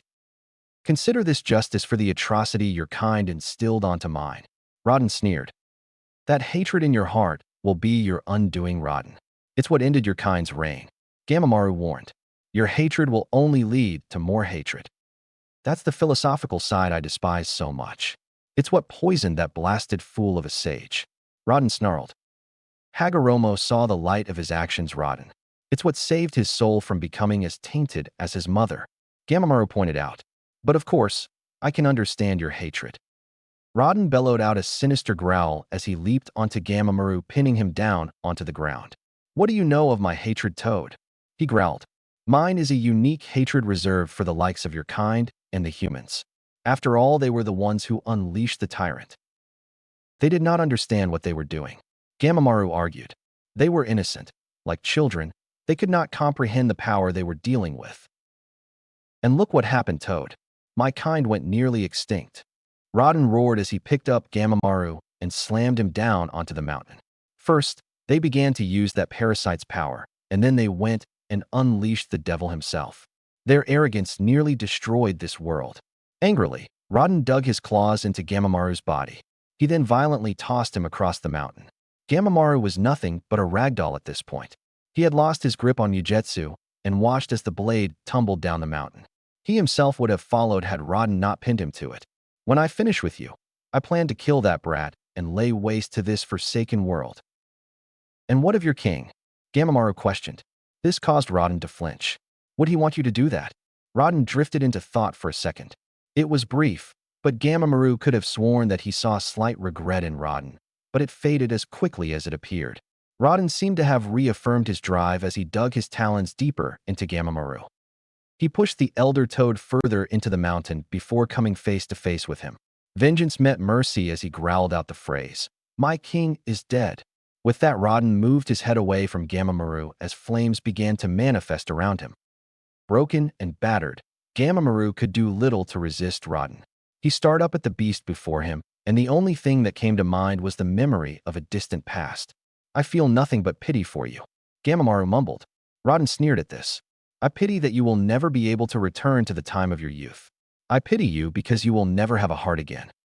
Pity, Rodan responded, as Gamamaru winced slightly due to Rodan's talons digging deeper into his sides. I agree. Rearing his head back, Rodan began to charge his uranium heat beam. Gamamaru closed his eyes as he waited for his end. Just as Rodan was about to unleash his attack, the entirety of MT Mayaboku began to shake violently. The rumbling shook Gamamaru from his accepted fate as Rodan struggled to keep his balance. He was unable to, however, as he fell backwards off Gamamaru. The old Toad Sage used what little senjutsu he had at his disposal to sense the source of the quake. He was shocked, but thankful as he uttered a thanks to the source, Gamaguchi. Rodan, unsure of what was happening, took the air. It was not long after that Gamabunta and a few large toads made their way to Gamamaru to help him descend the mountain. Toads everywhere began to panic as their mountain home shook violently. Shima, Naruto, and the toads near the healing pools watched as the mountain seemingly began to rise. Before long, chaos began to spread across all of MT Mayaboku as the mountain rose into the air. Lava spewed out from the mountain's base, stirring panic amongst the masses. Many of the toads were unaware of what was happening, but Gamamaru, Fukasaku, and Shima all knew what was happening. Erupting from the ground, a large limb crashed onto the surface of the earth. The size of it was monstrous, but it was not alone. A second, equally sized limb soon followed. Before long, two massive glowing orbs began to open into the light as chunks of earth fell from the mountain. These two orbs were a luminous orange that rose with the mountain. It appeared to be covered in bony scales like scuts. Horn-like protrusion adorned the top of its eyes, and its body towered beyond the sky. Stirring from his long slumber, the legendary Gamaguchi, the mountain toad, rose before letting out a mighty bellow. What the heck is that? Naruto yelled, surprised by the gigantic toad. He stared in awe at the ancient behemoth as he watched chunks of earth fall from his back and collide with the ground. That is Gamaguchi, an ancient ancestor of all toads. Shima answered. He is said to be the progenitor of our kind. MT Mayaboku was carved onto his back long ago to keep us safe from potential threats, such as Rodan. He is the protector of all toads, and above all, he is Rodan's senior. Rodan, who was a titan, could only stare in pure shock at the mountain-sized beast before him. Gamaguchi scanned his surroundings. He could see the flames and destruction. He could hear the cries of the toads, and he could feel the pain of their suffering. The ancient beast turned towards the source of all these problems, Rodan, and hissed towards Fire Demon. Rodan sensed that the beast before him was no normal toad. It, just like him, was an embodiment of nature energy. This concerned Rodan as he quickly realized what that meant. Gamaguchi was no summoned toad. No, he was a titan. Gamaguchi bellowed out a terrible growl as he began to suck in a large amount of air. Rodan was taken by surprise as he was beginning to be pulled towards the mountain-sized toad. His primal instincts were kicking in as he fired a uranium heat beam at Gamaguchi. The beam had collided with the mouth of the toad, searing its inside. This stopped Gamaguchi for a moment as he hissed in pain. Turning back towards Rodan, he channeled nature energy. Down below all that was below, Gamaguchi saw his underbelly begin to glow a hue of lavender. Energy had been building within the large toad, and Rodan could sense it. He hastily attempted to flee from the area, but it was too late. Gamaguchi unleashed a powerful burst of lavender water that surged towards Rodan at great speeds. The fire demon, unable to escape, was struck by the force of a hurricane, as the attack erupted into a powerful explosion of water. All watched as a deluge of heavy rain fell from the sky, and with it, the smoldering body of Rodan. His flames were dampened, and his body drenched. He was struggling to stay airborne as his body hardened. This made him easy prey. Rodan watched as Gamaguchi moved himself slightly. He watched as the massive toad opened his mouth, and to his horror, the long rock-like tongue had caught him. Rodan screeched as he was quickly pulled into the maw of the beast, and before he could do anything, he was swallowed whole. All were quiet as they had just seen the terrible menace of Rodan seemingly defeated by their mighty ancestor. It was a hollow feeling, but relief soon spread amongst the toads. Many thankful for their protective ancestor, but it was brief. Gamaguchi let out a pained cry as he fell to the ground, terrifying many. His pained aches were followed by a flame spewing from his mouth. Gamamaru knew that Gamaguchi could not kill Rodan, but this was still a blessing in disguise. Everyone was moving towards the healing pools as to move away from the thrashing giant toad. It was there that Gamamaru soon found Shima pushing Naruto towards him. "Oh, it seems you are doing well, little Naruto." Gamamaru managed despite being in pain. Naruto was surprised that the great toad Elder Shima had been talking about was the one before him. Gamamaru was covered in various wounds and was currently being treated by numerous toads. "Are you the one who can help me?" Naruto asked aloud. "Well, that depends." Gamamaru joked. "What would be the problem?" "How can I use this seal thing to stop that oversized turkey?" Naruto demanded. Turkey, Gamamaru thought. He found the term humorous regarding it as a nickname for Rodan. "Yes, well, that turkey is a mighty beast, and though you have that seal, it alone will not be enough to stop him." Gamamaru answered. "Will you stop with the riddles? Tell me what I have to do," Naruto exclaimed. "The seal is but one component. To activate it, you must simply tap into it," Gamamaru explained. He noticed how Naruto was left confused by his answer. "I believe Jiraiya was teaching you how to utilize the Kyuubi's chakra before, if I'm correct?" Naruto nodded. "Then simply use the same method of tapping into its power, but with that seal." Looking over the seal, Naruto closed his eyes as he attempted to concentrate. There was nothing at first besides his normal chakra. It took a moment, but after discerning the Kyuubi's chakra, he was able to deduce another power that was flowing through his body. It was a strange feeling. It was hot, yet it was soothing. It did not hurt like the Kyuubi's chakra. In fact, it almost felt rejuvenating. The more he focused on it, though, the more he found himself feeling it. Before long, he found himself engulfed in it. Opening his eyes, Naruto watched as the seal seemingly activated, spreading across his arm and forming a geometric pattern. The flames that erupted from the lines were warm, yet they did not burn. Looking closely at it, Naruto noticed that the heat that was coming off his arm was starting to cause the water he was standing in to evaporate. It was astounding. "Interesting," Gamamaru mumbled. Naruto looked at it, though confused. "What's interesting?" he asked Gamamaru. "It seems as though the connection between you and Rodan is much stronger than I could have imagined," Gamamaru stated. "Those are Rodan's own flames." "Is that bad?" Naruto asked with a hint of concern. "No, this good. To best Rodan, you must use his own power against him," Gamamaru stated. "A Titan command seal can grant you control over a Titan, but not entirely. You cannot force it to follow a specific belief, for example. Instead, it allows you to tap into their own chakra network and take control over it. Wait a minute, come again. Naruto was baffled by what he just heard, and he was not alone. Shima was also taken back. Since when was that a thing? She blurted out. Why, since always? Gamamaru answered. Then why hasn't a bearer attempted this before? Shima demanded. Bearer? What's a bearer? Naruto inquired. A Titan bearer, or a master, is a person who bears a Titan command seal. Gamamaru explained. So, wait a minute, you mean to tell me there are others like me? He queried. No, you are the first in many generations. Typically, it is a title that is seldom used due to, well, the requirements. Shima clarified. Also, it is a title that has severe consequences. Naruto became nervous at the thought of what said consequences could be. No need to worry, little Naruto. Gamamaru mentioned. There is already something that you have that will aid you. This made Naruto curious. As you recall, I said that there are two components necessary to best a Titan. One is the command seal, the other is a strong will. A strong will, Naruto repeated. Yes, this is not a conflict that is resolved by a brawl. No, instead it will be based on willpower. Gamamaru elaborated.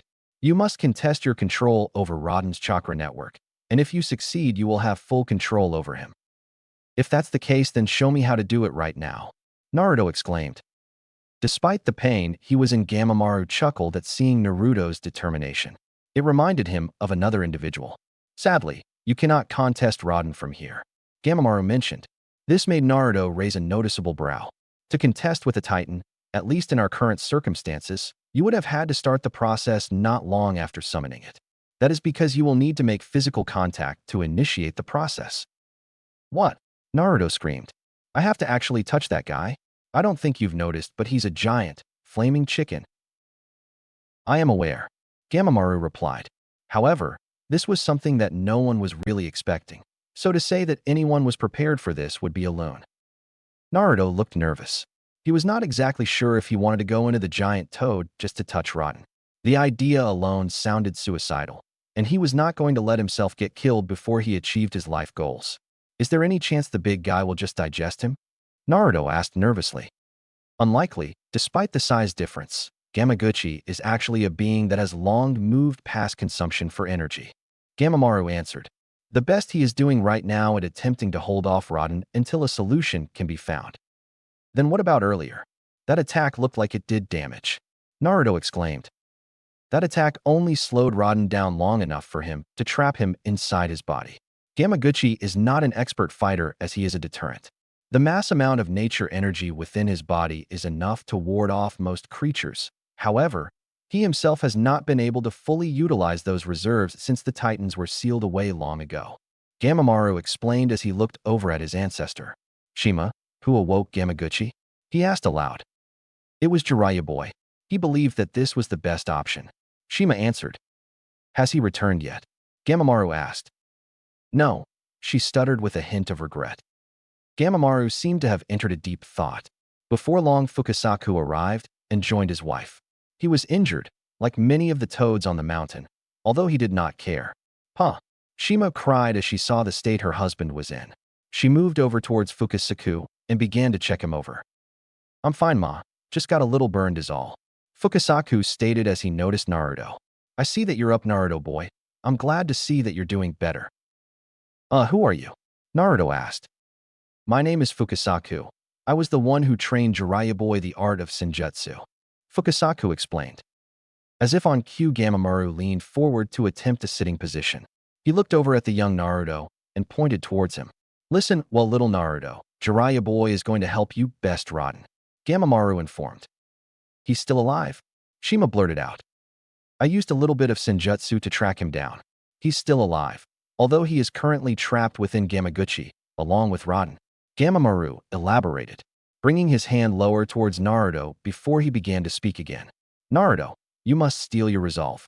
The more determination you have, the better your odds. Never forget what it is you strive for. It will aid you when the time comes. With that, Gamamaru motioned for Naruto to hop on his hand. Naruto was hesitant at first, but eventually he clambered onto the large toad's hand. Are you ready, Naruto? I guess. Naruto answered. as he was not entirely sure about this, but he was willing to give it his all. Besides, I want to deck the pervy sage before I die, Naruto thought as Gamamaru lifted him into the air. Hold your breath, Naruto, and whatever you do, don't fall into the acid, Gamamaru warned. The last part caught Naruto off guard as the old toad tossed Naruto towards Gamaguchi. The elder toad raised his voice and yelled, "Gamaguchi, let the bearer inside of your body." Gamaguchi, noticing this, singled out the orange-clad, blonde human that was racing towards him. Naruto was screaming his head off as he watched the massive toad open its maw for him to enter. Before he knew it, he was flying through the body of the toad. It was strange yet terrifying as he found himself falling into what could only be described as the stomach. At around the same time, Gamamaru fell onto his back. Exhaustion was starting to catch up to him. He was wounded and bleeding severely. He turned towards Fukasaku and gave him one last order. Retrieve Mugetsu. It will ensure Naruto can best Rodan. Everything had an orange hue. Looking at the source of the light, Naruto had guessed that the orange lava-looking substance was the acid. He quickly began to scour for a potential landing point, but a sudden gust of wind forced him into the direction of the stomach wall. Naruto collided with the slick, yet firm wall of Gamaguchi's stomach. Thankfully, he was able to grab onto something, which ceased his fall. Quickly, he spotted the source of the gust, and it was none other than Rodan. Rodan was beyond pissed. He was trapped within the belly of the mountain toad, and he seemingly could not get out. Naruto watched as he fired another uranium heat beam at the walls of Gamaguchi's stomach. It was interesting to watch, but he really did not want to stay where he was. It would be a matter of time before Rodan would notice him, so he opted to let go and fall towards the bottom. Thankfully, he's too busy to notice me right now, Naruto thought. Once he was close to a stone-like platform, Naruto used the Shadow Clone Jutsu to launch himself towards it. He was not sure exactly how he was going to reach Rodan, let alone find Jiraiya, but he was going to try his best. Just as he had reached the first platform, something massive struck it. Naruto was sent flying into the air as a claw-like appendage attempted to slice him. Naruto quickly created a few shadow clones and managed to evade the attack, along with a couple others. The three clones, plus Naruto, found themselves facing off before Rodan, who was perched on top of another platform. "So, you've come to me. How bold," Rodan remarked. "All right, you stupid chicken. You've done enough damage for one day," Naruto yelled. "You're going to pay for what you've done." "And who exactly is going to make me pay?" "You." Rodan laughed at the concept. "You couldn't even stay conscious after being exposed to a fraction of my power. What makes you think you could even scratch me?" "Yeah, I'll admit that you are big and powerful, but I still have a way of beating you," Naruto retorted. "Huh. If you're referring to that dreaded seal on your hand, then you are sadly mistaken," Rodan chimed. "I am fully aware of its capabilities and its limitations. All I have to do is stay away from you and blast you with my uranium heat beam."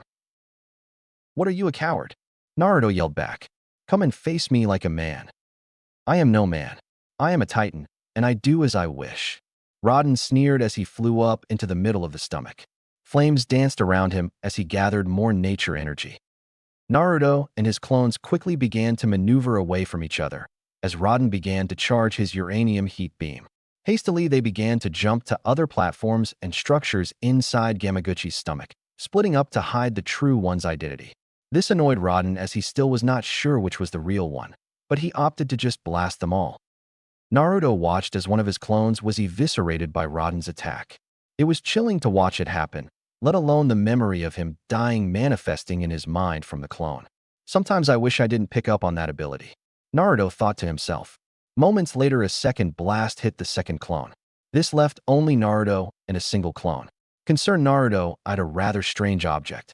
It was a Bansho enshrined in a torii. Well, that's out of place, Naruto thought. He had been thankful that his clone was still evading Rodan. Deciding to make it a bit easier, Naruto dove behind some cover and created 12 more clones. They each scattered in different directions as he attempted to think of what his next step should be. "I managed to keep Birdbrain off my trail for the moment, and the extra clones will see to that, but I still haven't found the pervy sage." He was beginning to lose his patience when he noticed something. Over by the Bansho, he noticed a single red wooden sandal. Stealthily, Naruto made his way over towards the bronze bell. It took him a minute to get there, but he managed to reach it undetected. Once he arrived, he began to investigate. The sandal was located just below the bell. It appeared to be burned severely by the orange glowing stomach acid. That's great, the idiot got himself digested. Naruto groaned inwardly as he began to look around. It wasn't but a few seconds later that he heard something. It was not distinguishable at first, but he knew he heard something. It sounded like someone was breathing, but he did not know where. The more he pondered on it, the quicker he realized that it was coming from the bell. When he moved closer to the bell to investigate it, he noticed something was hanging loosely from inside it, which warranted an investigation. Peering inside ever so slightly, he came face to face with Jiraiya. The man in question was bracing himself within the bell. He had been applying chakra to keep himself in place despite the awkward space that he was occupying. Jiraiya, noticing his godson staring up at him, meekly greeted with, "How's it going?"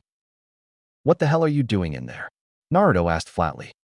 "Well, you see, I was hiding from that monster," Jiraiya answered, insinuating Rodan with his response. "You know, because he's actually rather difficult, and because he'd never noticed that I was here otherwise." "You're an idiot," Naruto mocked. "At least I'm not the idiot who ended up trapped in Gamaguchi's belly," Jiraiya retorted. "What are you talking about? I was let in by the giant toad," Naruto responded. This dumbfounded Jiraiya. "Way to project there, pervy sage." "I told you not to call me that," Jiraiya roared. This resulted in Jiraiya losing his concentration and falling out of the bell. The older man groaned as he landed on the pedestal with a thud. Rolling out from underneath the man noticed Rodan currently blasting other Narutos who were screaming about shadow clones. "Made it easier to get over here," Naruto replied.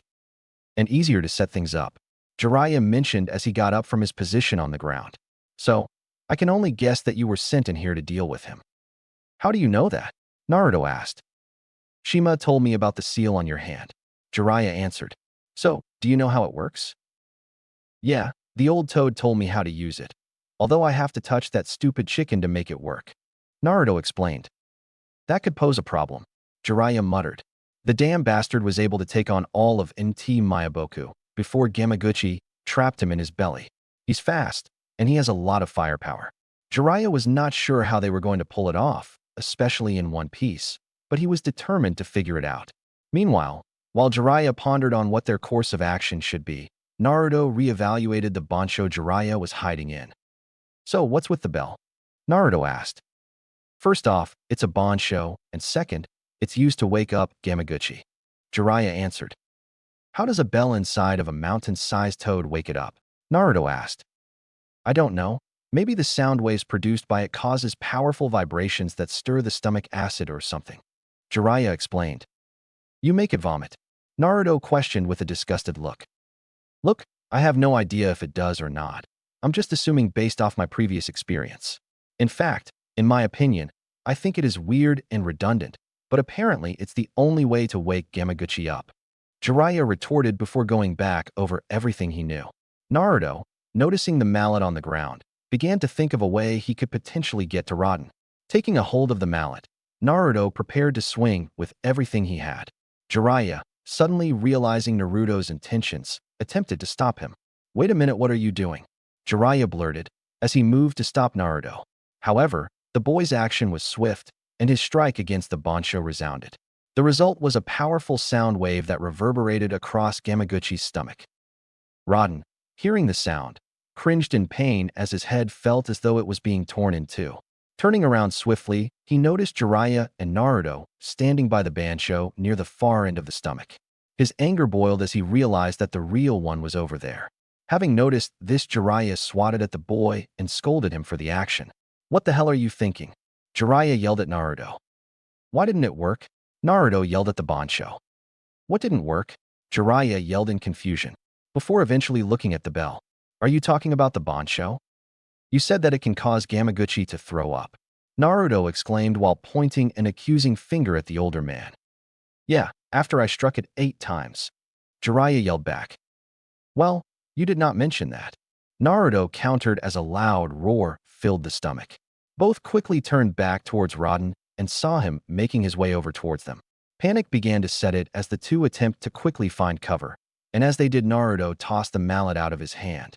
The mallet soared towards the bancho, and once it collided, it once again unleashed a loud burst of sound, the result of which caused Rodan to cringe in pain as he stumbled forward and crashed into a nearby platform. The two, surprised, quickly quickly returned to the bell. Why is he suddenly in pain? Naruto questioned aloud. Jiraiya, staring at the mallet and Bansho, quickly came to a deduction. I see, that's what's going on here. He mumbled. What's going on?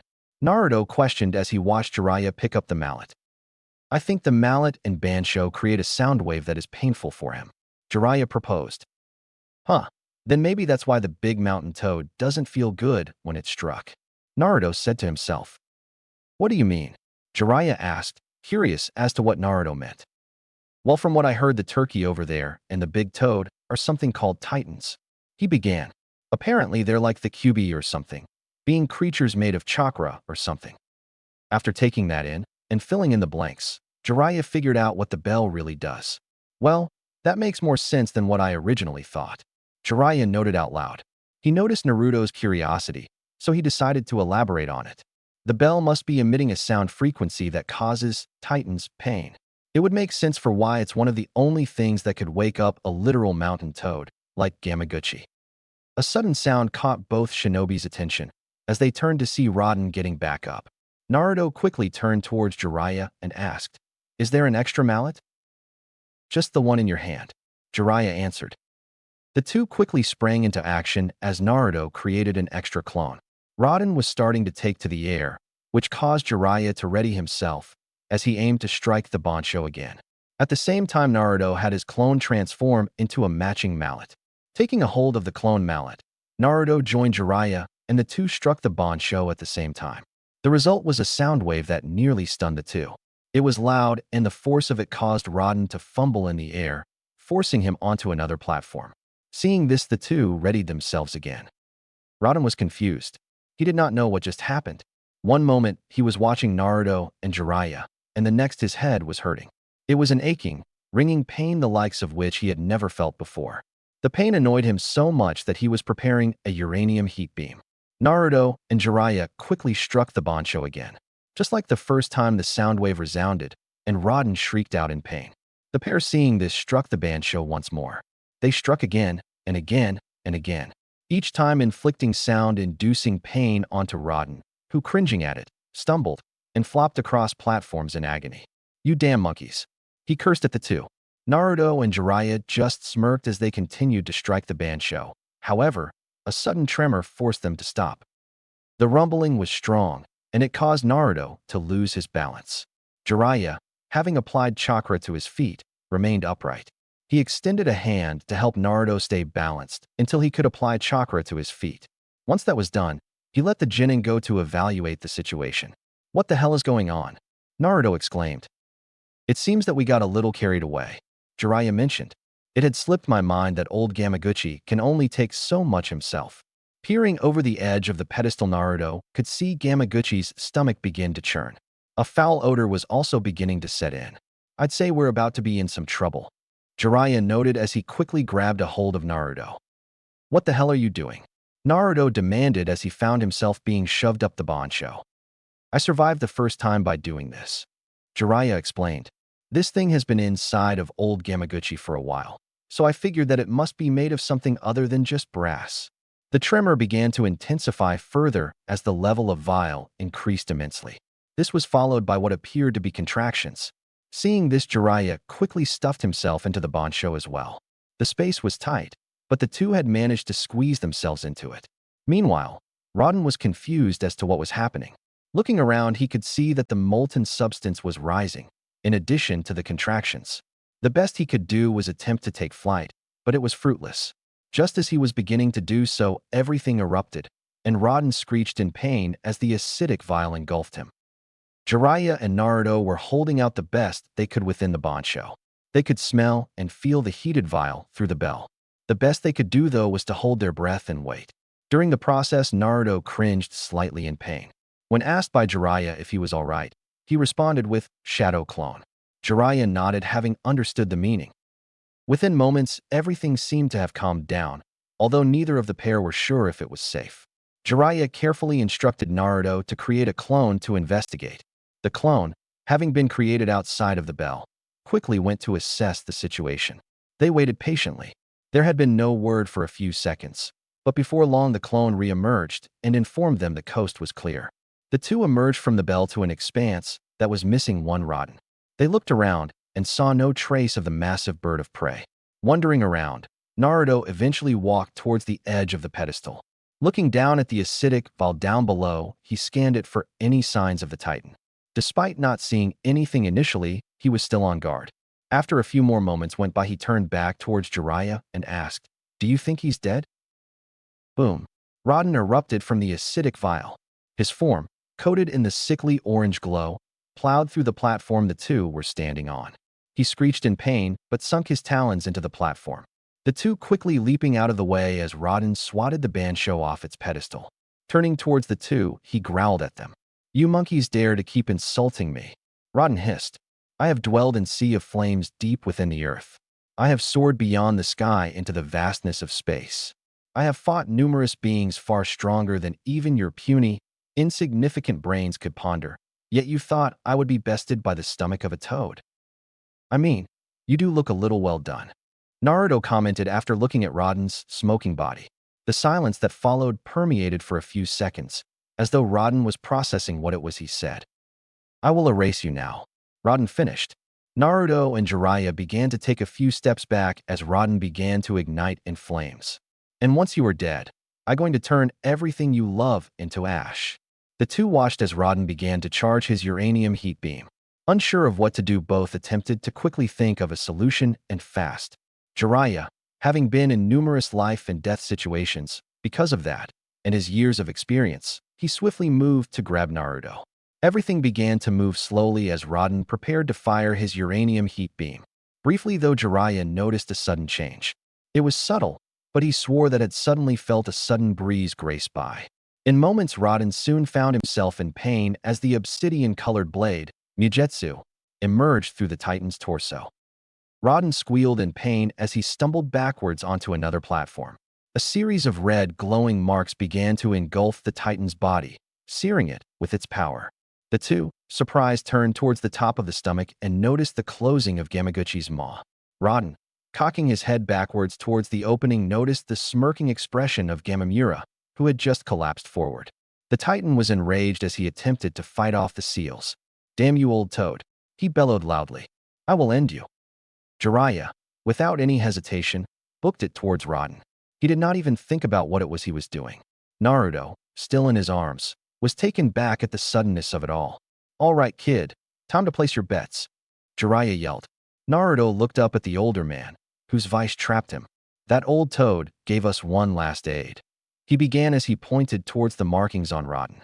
"That sword was meant to be an anti-Titan weapon, and so long as it's lodged inside of him, it will hamper everything he does." "So, I take it this is my time to shine then?" Naruto asked. "I heard that you were the #1 knucklehead shinobi of the Leaf. Are you ready to prove that title?" Jiraiya asked him.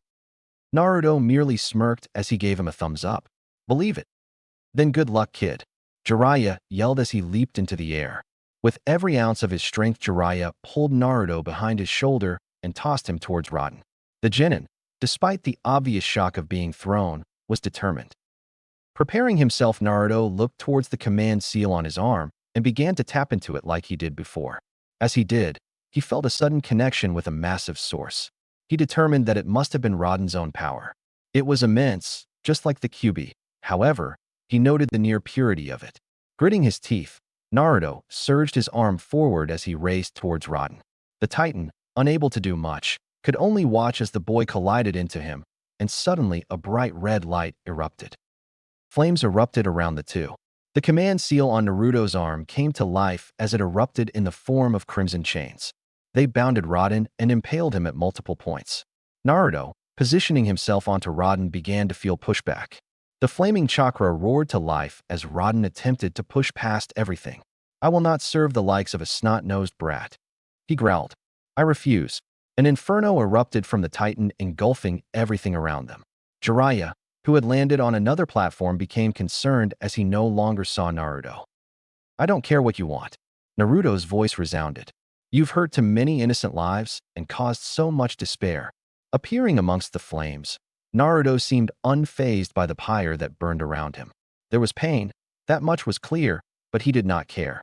He focused on something else, something more important. His focus was directed towards those close to him, his friends, and everyone that had ever helped him. He did not want to die. There was too much that needed to be done, and furthermore, he still had to become Hokage. With every ounce of his own will Naruto defied the pain that the flames induced on him, and as a result the chains expanded. Rodan, realizing this, began to become concerned. The thought of him losing to a kid was too much even for him. With every ounce of his being he flailed about. Finally, though Naruto noticed something. It was brief, but a feeling of certainty sprang towards him from the seal. This entire time, he'd been racing against Rodan to see who would gain the upper hand. Rodan had full control over his own power well beyond Naruto's own comprehension, but he was faltering. Naruto could not tell if it was the blade or his own training in deducing chakra, but he noticed something unique amongst all that nature energy. It was thin, much like a piece of string. Naruto at first did not understand what it was, but that changed. The deeper he tracked it, the clearer it became that this single string amongst the flames of nature energy was Rodan's chakra. Determination filled him as he gritted his teeth. Naruto, with every ounce of his own being, reached out towards the string of chakra, and as he did his arm became enveloped in flames. He pushed himself deeper into Rodan's flames, and the Titan could feel it. The beast centered its vision onto Naruto, its vile malice on full display as it attempted to force him off. However, he froze in place as he suddenly felt great pain. It was at that moment that Naruto had taken hold of it, the string, Rodan's chakra. With as much effort as he could muster, Naruto roared loudly, "I command you to stop!" Rodan, finally realizing what had just happened, could do little to stop from obeying as his chakra erupted from his body, the flaming chakra engulfing him entirely in its violent tempest. Rodan attempted to call it back, but it no longer responded to his will. It swirled around the Titan, smothering him in its embrace, before hardening in place. Naruto, shocked, found his spot safe as Rodan became entrapped in a prison of his chakra. The mighty Titan, once fully restrained, fell upon the platform he struggled on. Trapped within his prison, he could do little as he watched Naruto get onto his feet. "You brat," he roared. "Once I am free, I will destroy you and everything you love. And if you do, I will be right there to stop you again." Naruto yelled back at the Titan as he used his command seal to tighten Rodan's chakra prison further. Rodan could do little to resist as his prison solidifying entirely. The result was Rodan being trapped within a crystal lattice of his own chakra. Naruto, now standing upon the once mighty beast, couldn't help but gaze at what he had achieved. Turning his attention towards the seal, he noticed how the lines had dimmed and the flames having faded away. In their place was the seal itself, extending up his forearm, that hued with a slight red light before it dimmed permanently. Naruto let out an immense sigh as he fell onto his back. His breathing was labored, but he couldn't help but laugh. "Let's see. First I managed to use the Kyuubi's chakra, now I've learned how to use the turkey's chakra against it. What's next? A giant lizard?"